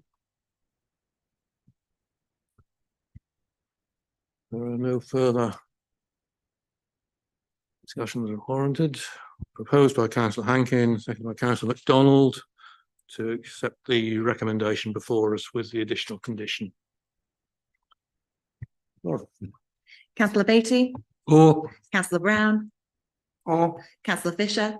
Or. Councillor Hankins. Councillor Heinrich. For. Councillor Holiday. Councillor MacDonald. For. Councillor Mancini Boyle. For. Councillor Neverway. Councillor Patterson. Against. Councillor Punchard. And Councillor Vickers. For. That is 10 votes for, 2 against. The officer's recommendation is carried for approval. Thank you. Right, we're at 10 to 11. I propose that we deal with the Crunch application next, and then we'll take a break. So we return to Trunch PF 23-1531. Mind you, we're dealing solely with the issue of the balcony that we observed on the site visit last week. If you could just give us a quick update, Officer Gray, and remind us of what it looks like, and then we'll move quickly to debate. Thank you, Mr. Chairman. Good morning, councillors. As Mr. Chairman said, this is for erection of a single story extension, raising of roof and insertion of rear dormer window with balcony to create habitable roof space. This is a picture of the current site. And then this is the site location plan, and then a further aerial view just to give more site context. This is the existing plans and the elevations. As the chairman has said, there's a previous permission already on the site for PF 23-0318, which already has permission for the flat roof rear extension, the raising of the roof, and the insertion of the dormer window. The difference between that application and this one is for the introduction of a rooftop balcony as opposed to a Juliet balcony, which has already been approved. As stated on the slide, the front elevation has not changed from that previous permission. This is the rear elevation. This shows the 0.9 meter rear glass balustrade for the rear elevation. And then the 1.8 meter high glass balustrades to this both side elevations. They would be conditioned to be obscure glazed to Pilkington level 4 or equivalent. And this is the other side elevation as well. And then just some site photos to give further context to the site.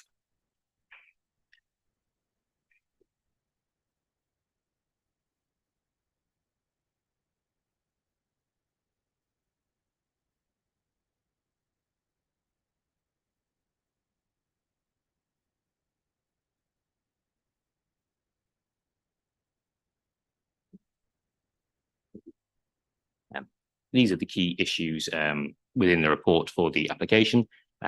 There have been letters of objection raised in relation to residential amenity and potential design. That should be the key considerations for this committee, would be whether you deem the residential amenity impacts to be significantly detrimental, and if you are happy with the design of the proposal.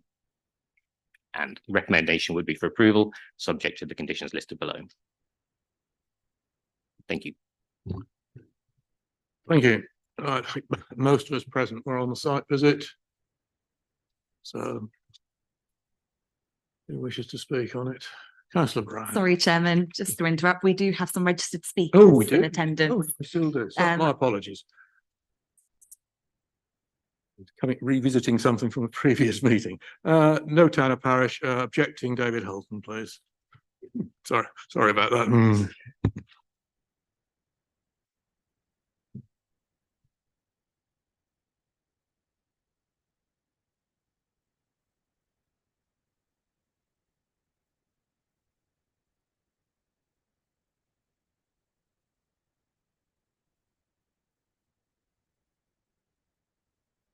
In coming out for a site visit. That was really much appreciated.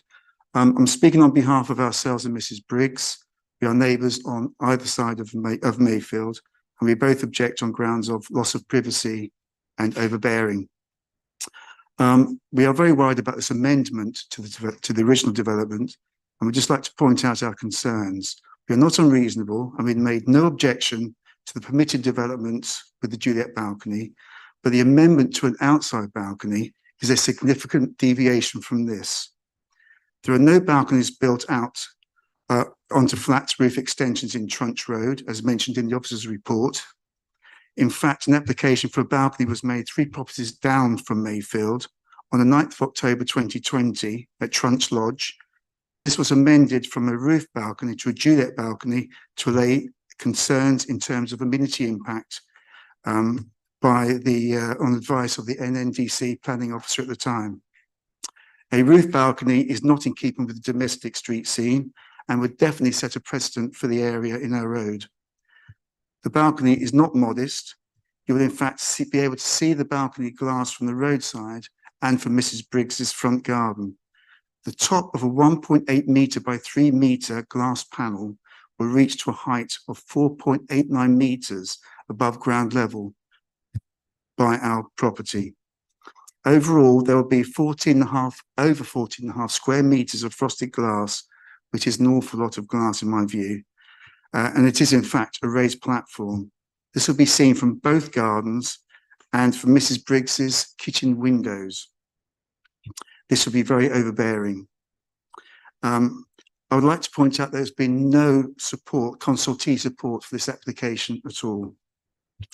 We have lived in our home for 12 years and Mrs. Briggs for over 23, and we both value the privacy that we currently enjoy in our gardens. I would like you to consider this application from our point of view, as this will have a huge irreversible impact on how we enjoy our home. Thank you for your time. Thank you. And supporting Speaker, Mr. Howard Little.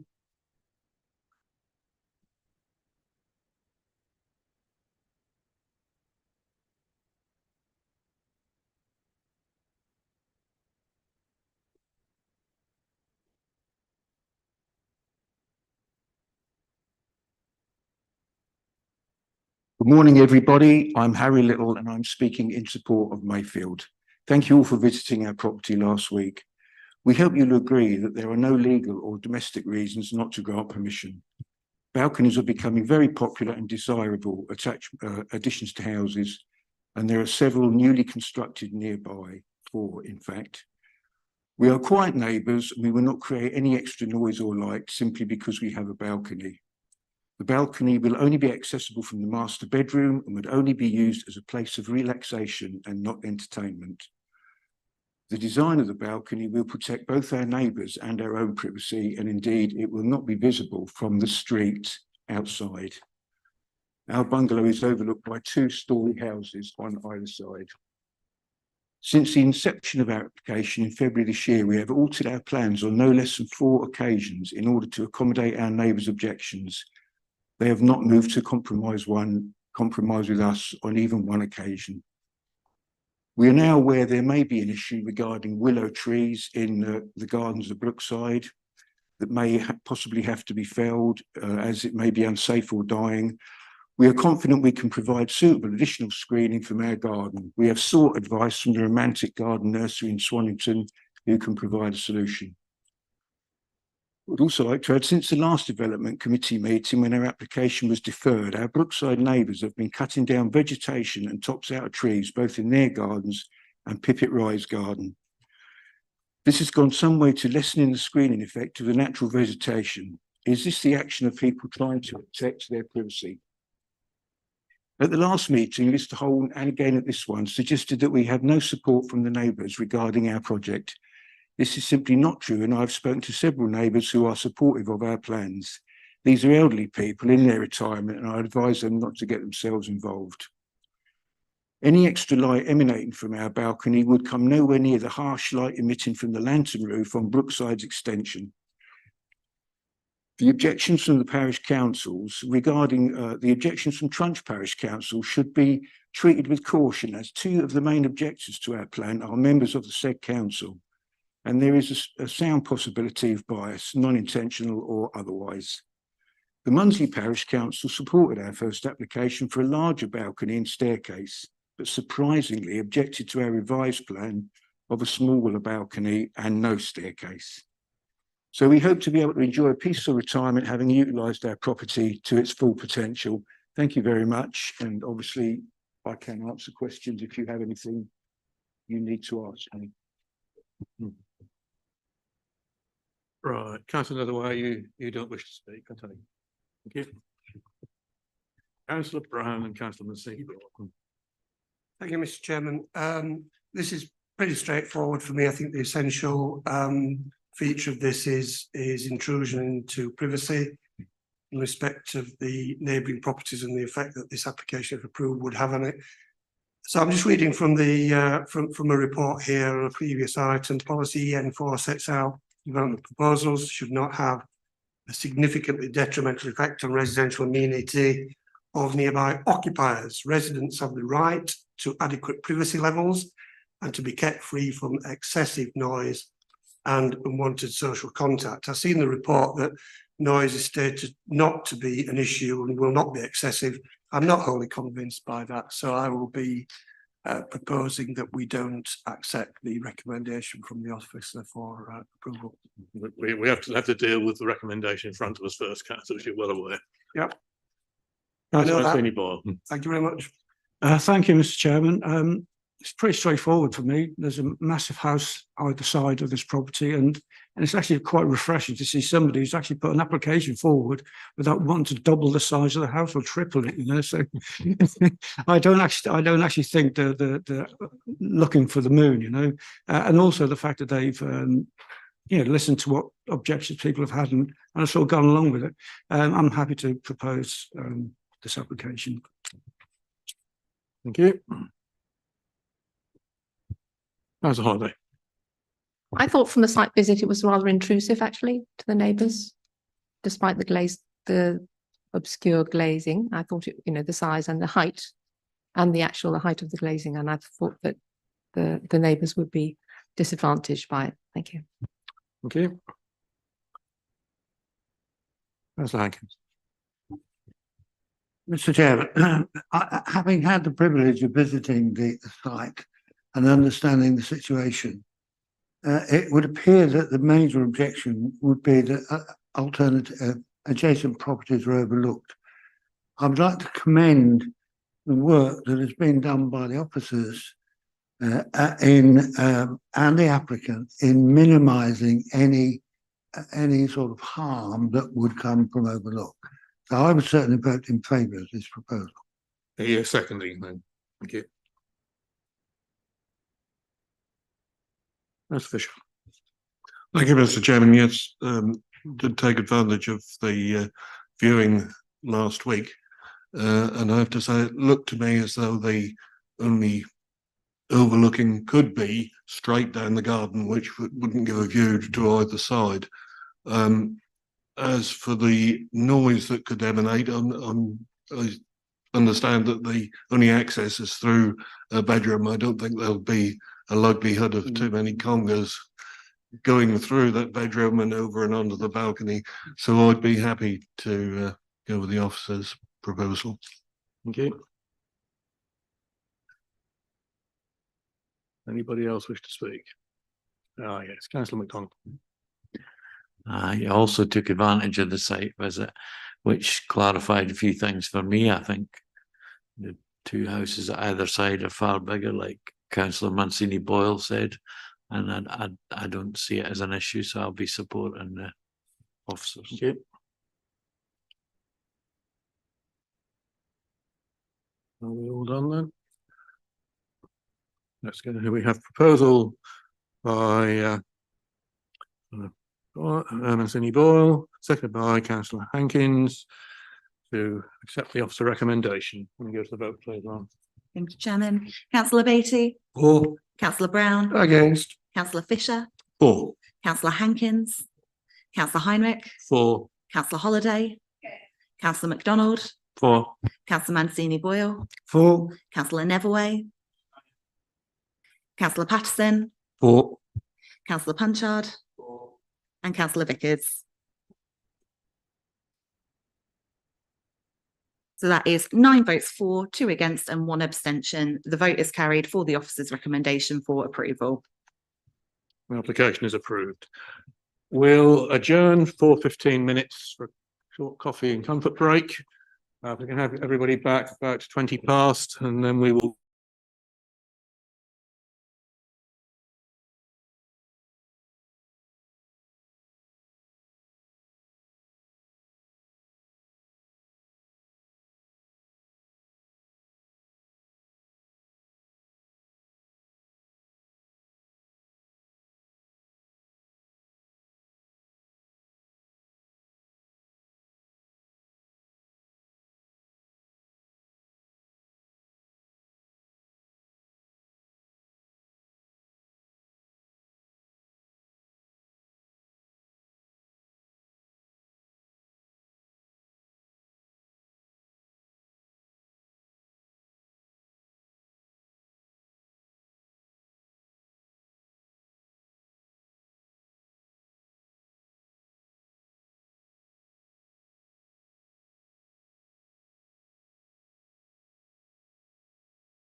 Okay.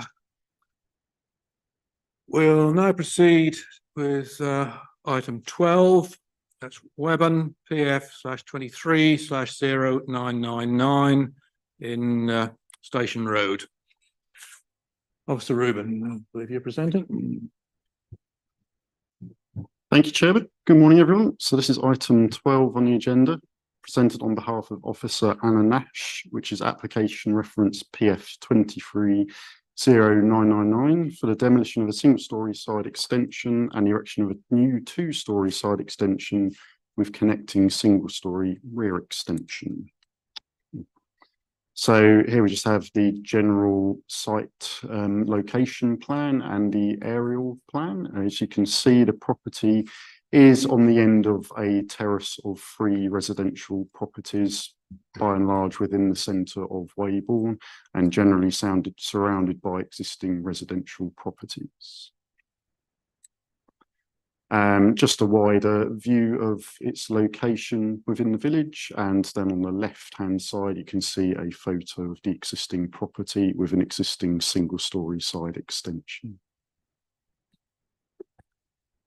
Some general photos of the location. So this is taken from the general setup of the roads nearby. So on that top left-hand photo, you can see the terrace of 3 properties fairly clearly. And then the other 2 photos give you some wider context of the immediate surrounding road network and area.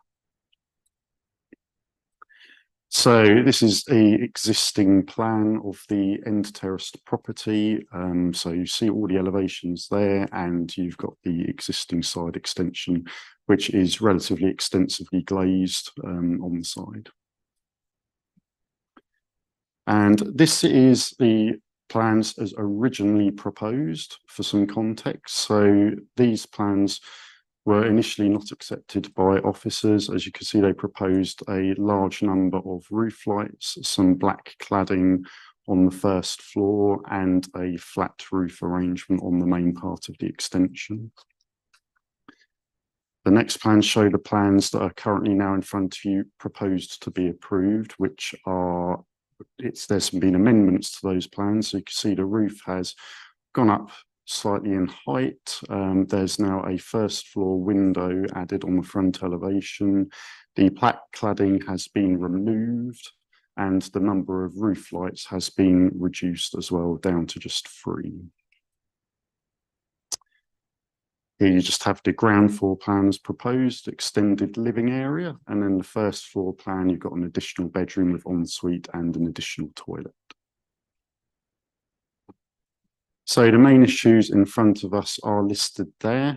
In terms of matters pertaining to principal biodiversity and highways, there are no overriding concerns, with the main issues for consideration, those being pertaining to design, visual impact, heritage impact, and amenity.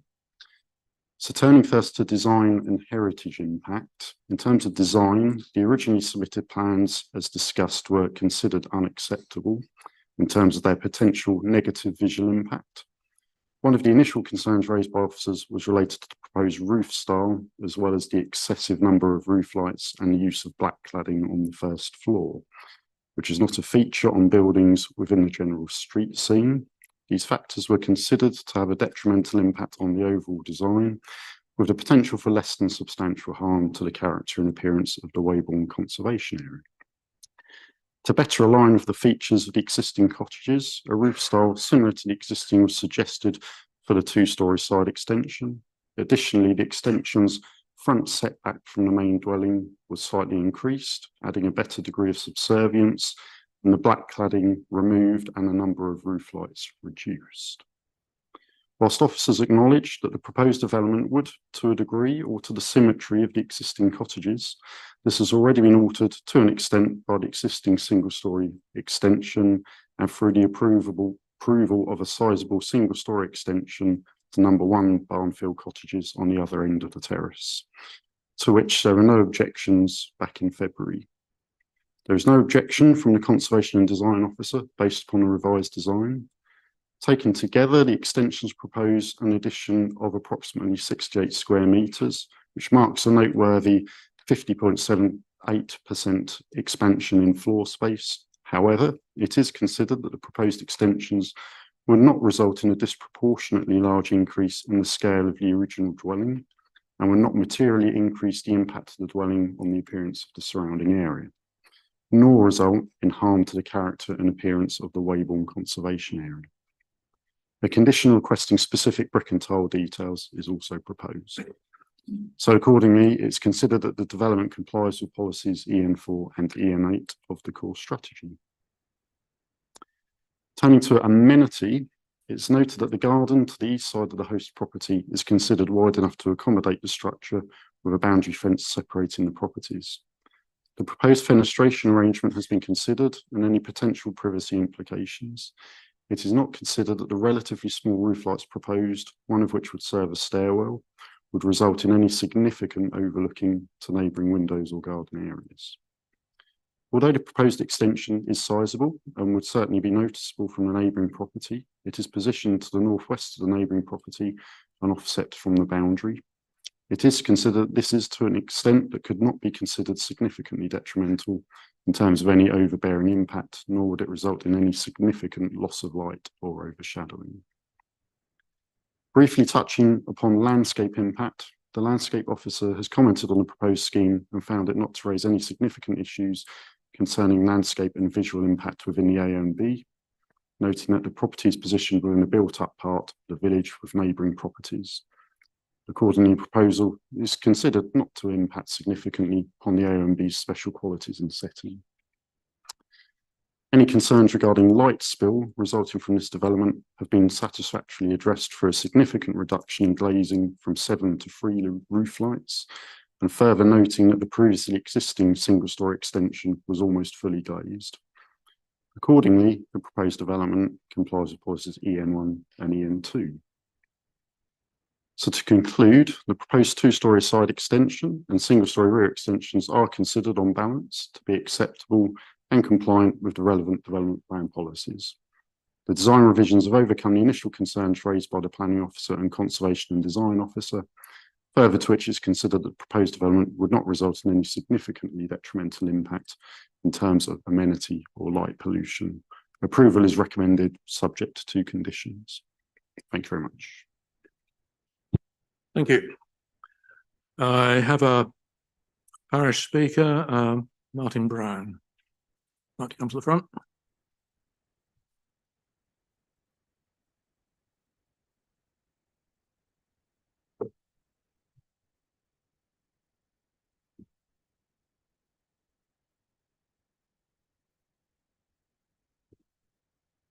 Good morning, everybody. The Parish Council have had many comments and opinions offered about this proposed planning application. And from a village perspective, we feel the following should be carefully considered. This application is in the small Weybourne Conservation Area and is completely out of scale in keeping with the host building and its surroundings, which have hardly changed for over 100 years. In the modified planning application, it does not look as though the proposed extension has been stepped back as requested by NNDC.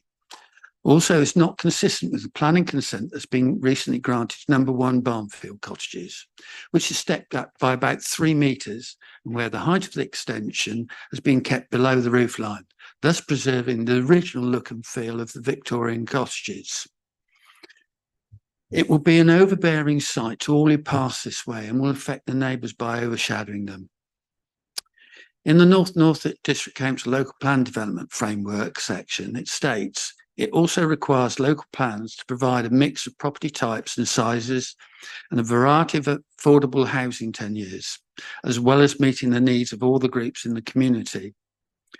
By allowing this application to create yet another 4-bedroom property, it further diminishes the balance of the housing market in Weybourne, thus reducing suitable houses for small families, couples and retired people downsizing. Over the last 12 months, I believe there have been 4 other applications approved for making properties either 4 or 5 bedroom, 2 side extensions, no bedrooms there, and a new bed 3 holiday home. The Parish Council is actually looking at producing a neighbourhood plan similar to those of Blakeney, Wells, next to Sea, Holt and Burnham Market, as the parish council can see the benefit of consistency for all those involved in help with complex applications such as this. Currently, Weybourne has a thriving community based around activities in the village hall. However, this community mainly consists of young and not so young retirees and is reliant on committed residents. Maintaining the balance between residents, second home owners and tourists is an ongoing challenge for all of us. It's good to see the advice for reducing light pollution has been taken on board by reducing the number of skylights, but we'd like to stress that the same advice is given here as was for number 1 Barnfield Cottage. The applicants are encouraged to consider ways of reducing light spill resulting from the proposed such use of coated glazing, smart glass on windows and openings, if permission is granted. Parking in the village is an ongoing issue. We do not believe that 3 cars will be able to park here easily, so this would further exacerbate the issue in our village. We are disappointed to see there's no mention of sustainable construction or renewable energy usage in this update. Thank you.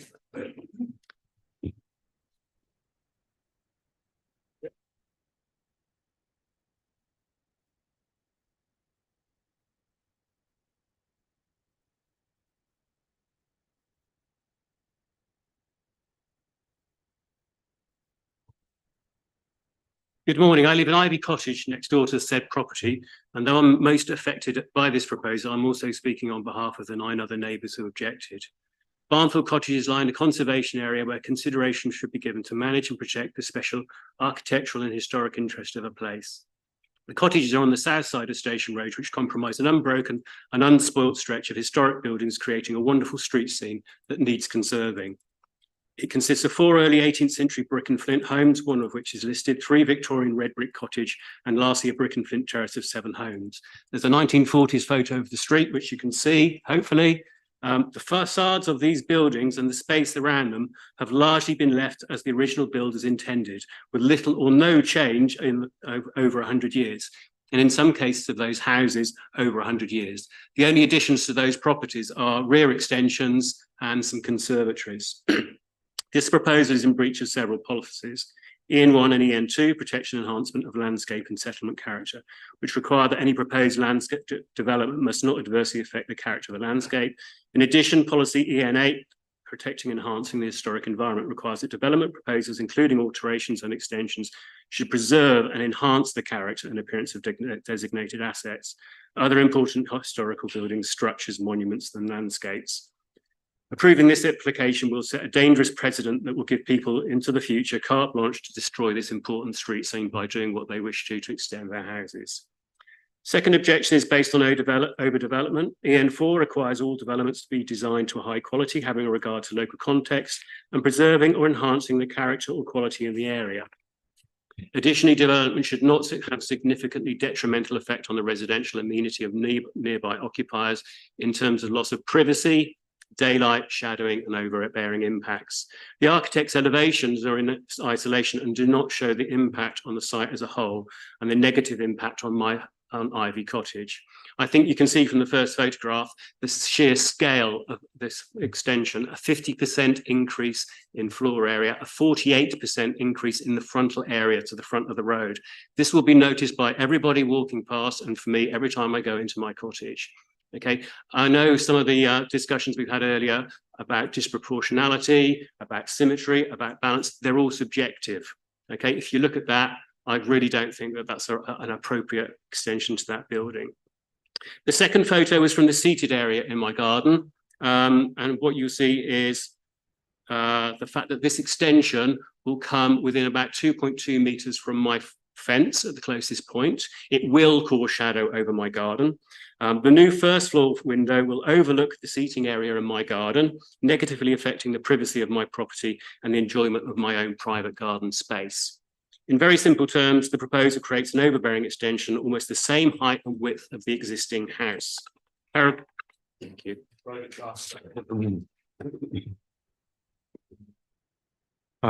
have a supporting speaker, Jonathan Smith.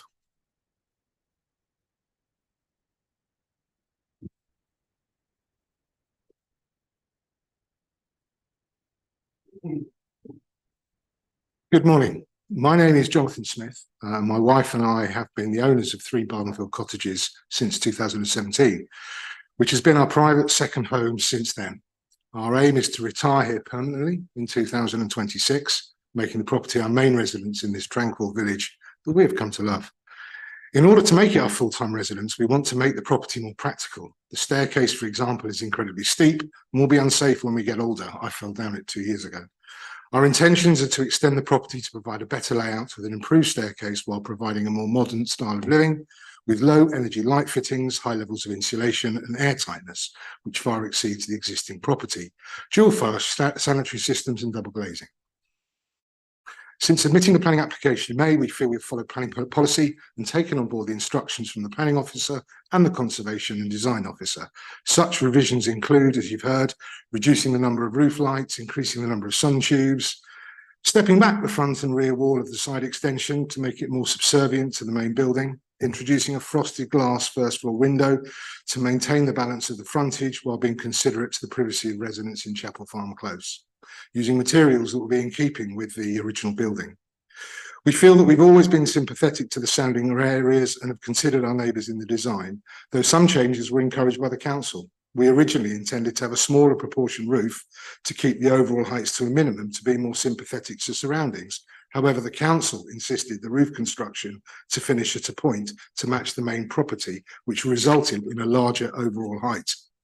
Our architects have carried out an in-house shadow analysis exercise during discussions with an objector and are confident that the proposals meet the requirements set out within planning policy, ensuring the proposals do not have an adverse effect on the objector's window located on the north elevation. We feel that the space between the proposed extension and our neighbouring property, Ivy Cottage, is satisfactory, with ample space of just over 2 metres to the boundary fence. As no greater number of people will use the property at any one time than now and for the last 6 years, we don't feel that the proposals will have a negative effect on the parking provisions. In summary, we feel we've been considerate throughout to create a design that would be deemed acceptable by the relevant planning consultants and feel that the proposals are sympathetic to the character of the surrounding area while maintaining its subservience to the original building. Thank you for your time. Thank you. Councillor Holliday, you have declared yourself predetermined, I believe. Yes, I'm going to speak. Good, I will allow you to speak as ward member. Thank you. There are a large number of objections to this scheme, and the planning ombudsman says councils must consider any material planning considerations raised by local people.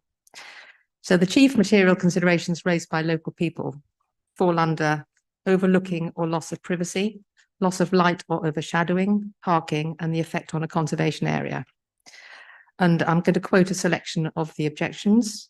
The design proposed is alien to a conservation area, would totally destroy the terrace, making it lopsided and out of character. There would be loss of privacy and daylight, and it would be overbearing for neighbours. Additional first floor windows will directly overlook neighbouring properties. This is overdevelopment in that there is a 50% increase in footprint and a 25% increase in frontal area, and parking will be difficult to access.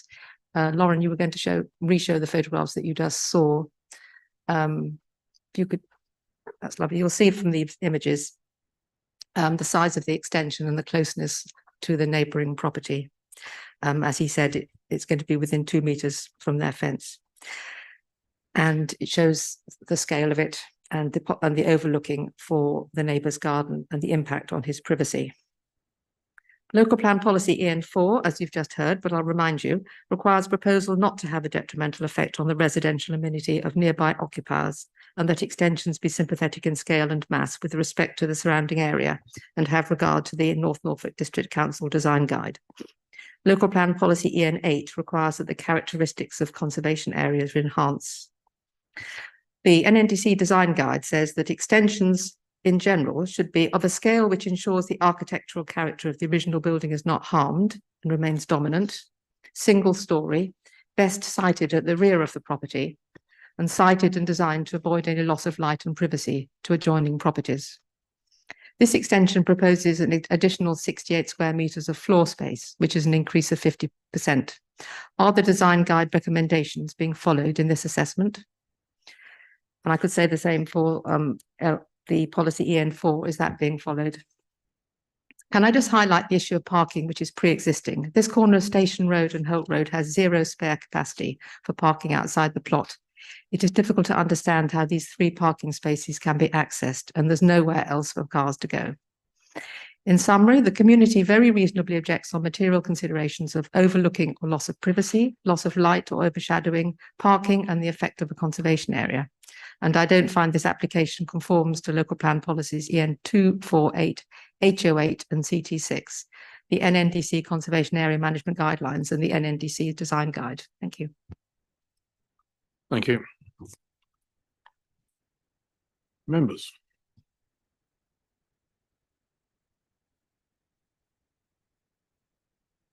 Yes, Councillor Fisher. Could we just see the location plan and the first few plans again, please?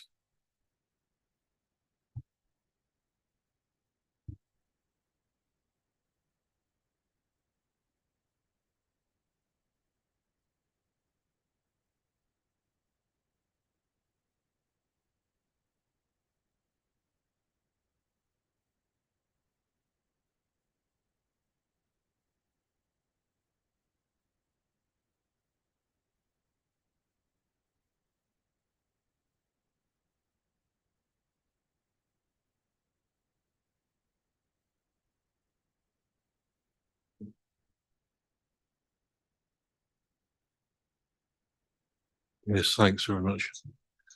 Is the 52%, does that include the removal or the negative impact of the removal of the glazed building? No, I don't believe it does. So that additional impact the additional extension is the addition overall to the property. So yes, there would be an existing floor area associated with the small single story extension, which could be discounted from that. But yeah, it's. Councillor MacDonald. Those upstairs windows on the side elevation, they're on the roof, so pointing at an angle upwards, aren't they? They're not pointing. So they're not overlooking the garden next door, are they? That ivy. The roof lights would probably be just about at head height. So even if there were some overlooking, which there could be a modest level of overlooking, but it's not to the degree that we would consider to be significantly detrimental, which is the test of policy EN4. Thank you.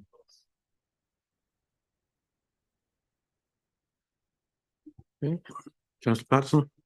Thank you, Chairman. I'm struggling with the scale and nature of it, with the increase there. If it, especially, like I say, includes already the lean-to on the side there. So I'm struggling to go in favour of the officer's recommendation.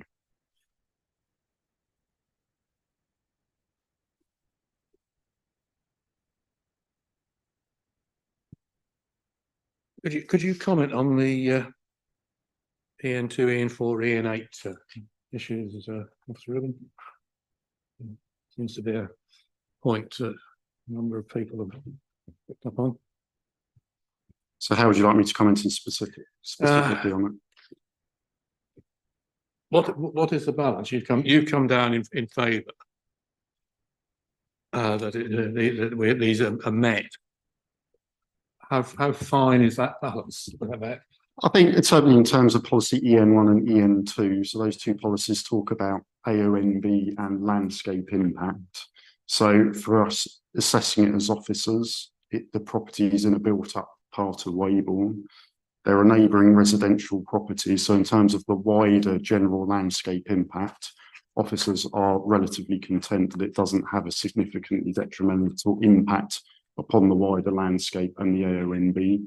And in officers' view, the extension sits relatively comfortably against the existing residential property. In terms of EN8, which is the heritage impact, the Conservation and Design Officer has had some input into this. As we talked about in the presentation, they initially objected to the plans.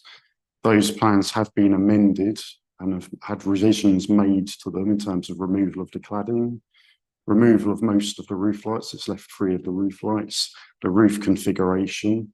And as a result of that, the conservation officer has lifted their objection to the application.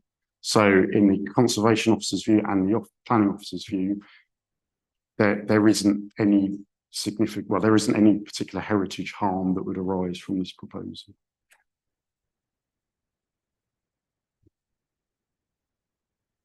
Thank you. Councillor Mancini Boyle.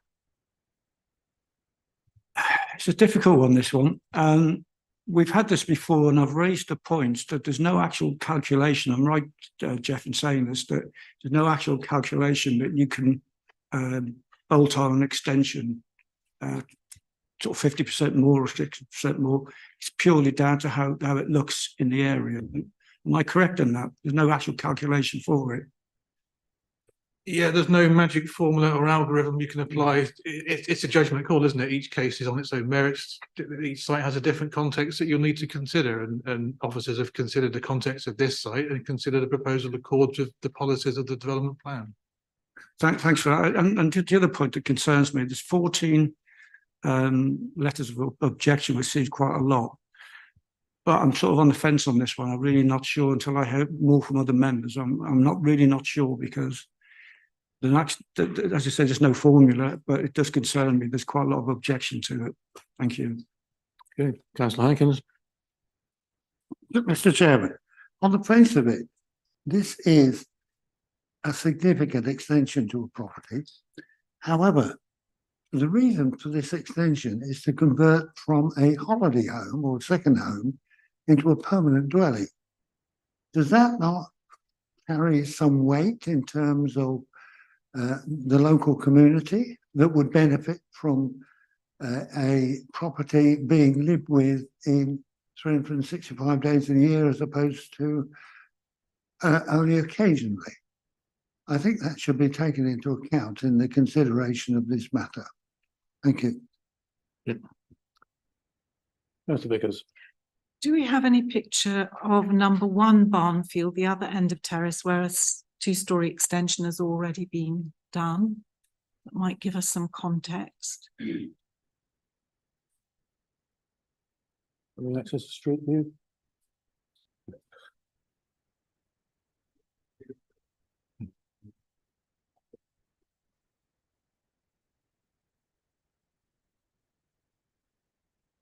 Yeah, so just to clarify, the one that was approval number 1 was a single storey side extension.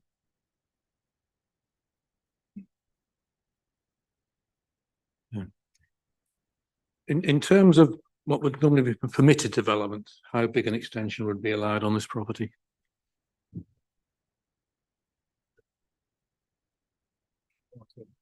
That's a difficult one to answer right now, I'm afraid. Yes, under permitted development, you can add side extensions, but this isn't a conservation area. So if my memory serves me right, I'm not entirely sure that conservation areas allow a side extension under permitted development, but we would have to check. Thank you.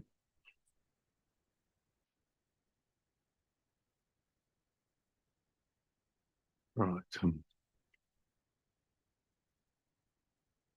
Anybody else wish to speak? Because at the moment we have no proposer and no seconder. Councillor Hankins. I propose.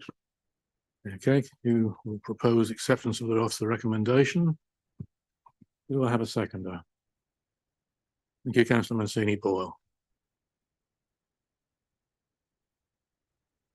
If there is no further debate, we will vote on the proposal. Councillor Beattie, Abstain. Councillor Brown, Against. Councillor Fisher, For. Councillor Hankins, Councillor Heinrich, Reluctantly for. Councillor Holiday, Councillor MacDonald, For. Councillor Mancini Boyle, For. Councillor Neverway, Councillor Patterson, For. Councillor Punchard, Councillor Vickers. For. That is 8 votes for, 1 against and 3 abstentions. The vote is carried for the officer's recommendation for approval. The application is approved. Moving on to agenda item 13, again in Webburn, PF/22/1530. Property on the street on the main road. Thank you. Again, Sir Ruben.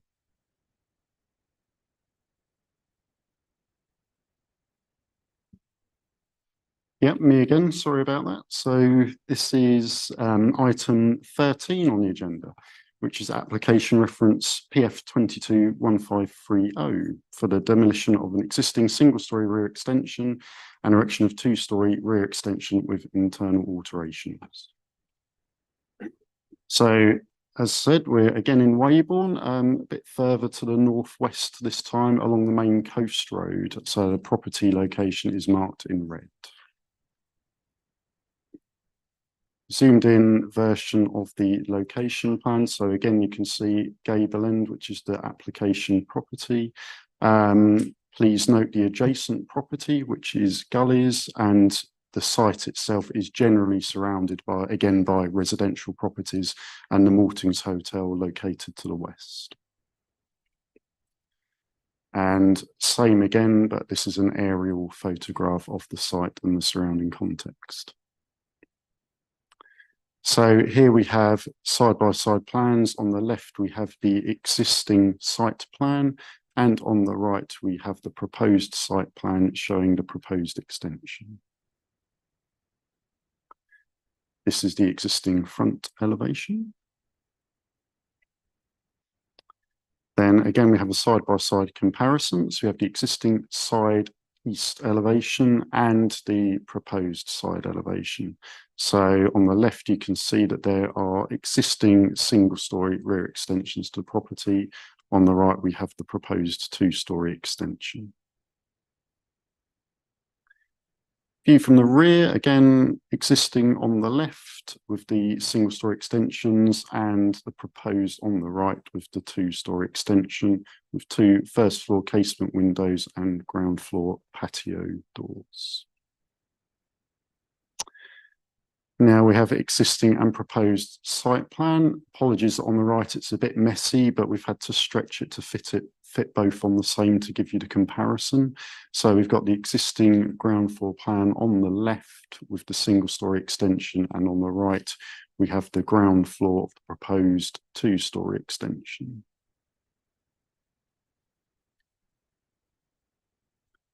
And then again, this is the side-by-side, so existing on the left, on the right, this is the first floor of the two-storey extension. Then we're just going through the photos now. So this is the existing front elevation. As you can see, it is a relatively traditional brick and flint property. This is a view of the side parking area of the existing property, and on the left, creeping into view, is one of the existing single-storey rear extensions. This is a view of the property from the rear, again with the existing single-storey extensions, and just coming into view is the neighbouring property. Take note, please, of the first floor stairwell window on the right-hand side of the neighbouring property. And then panning around again, this is just at the bottom of the picture, the single-storey extension existing, and the neighbour's two-storey extension moving into a single-storey extension on the neighbouring property. And this is just again another view from within the garden, and this is the existing single-storey rear extensions. And you can see the neighbouring property again just in the background. This is a slightly wider view taken from the north, and it's looking back towards the two properties. Again, the neighbouring property is the one immediately in front of us with the two-storey and single-storey extensions existing. The subject property of this application is just to the left-hand side of that, where you can see that just a roof at the moment is visible, and that's where the two-storey extension would be going. And that's just slightly panning around again. And you can see the context of the two-story extension and how that would sit against the neighbours' existing extensions. So the main issues for this are principle of development, design, amenity, landscape, biodiversity and highways. Since publication of this report, it's important to note that a further objection was received on the 2nd of November from the neighbouring property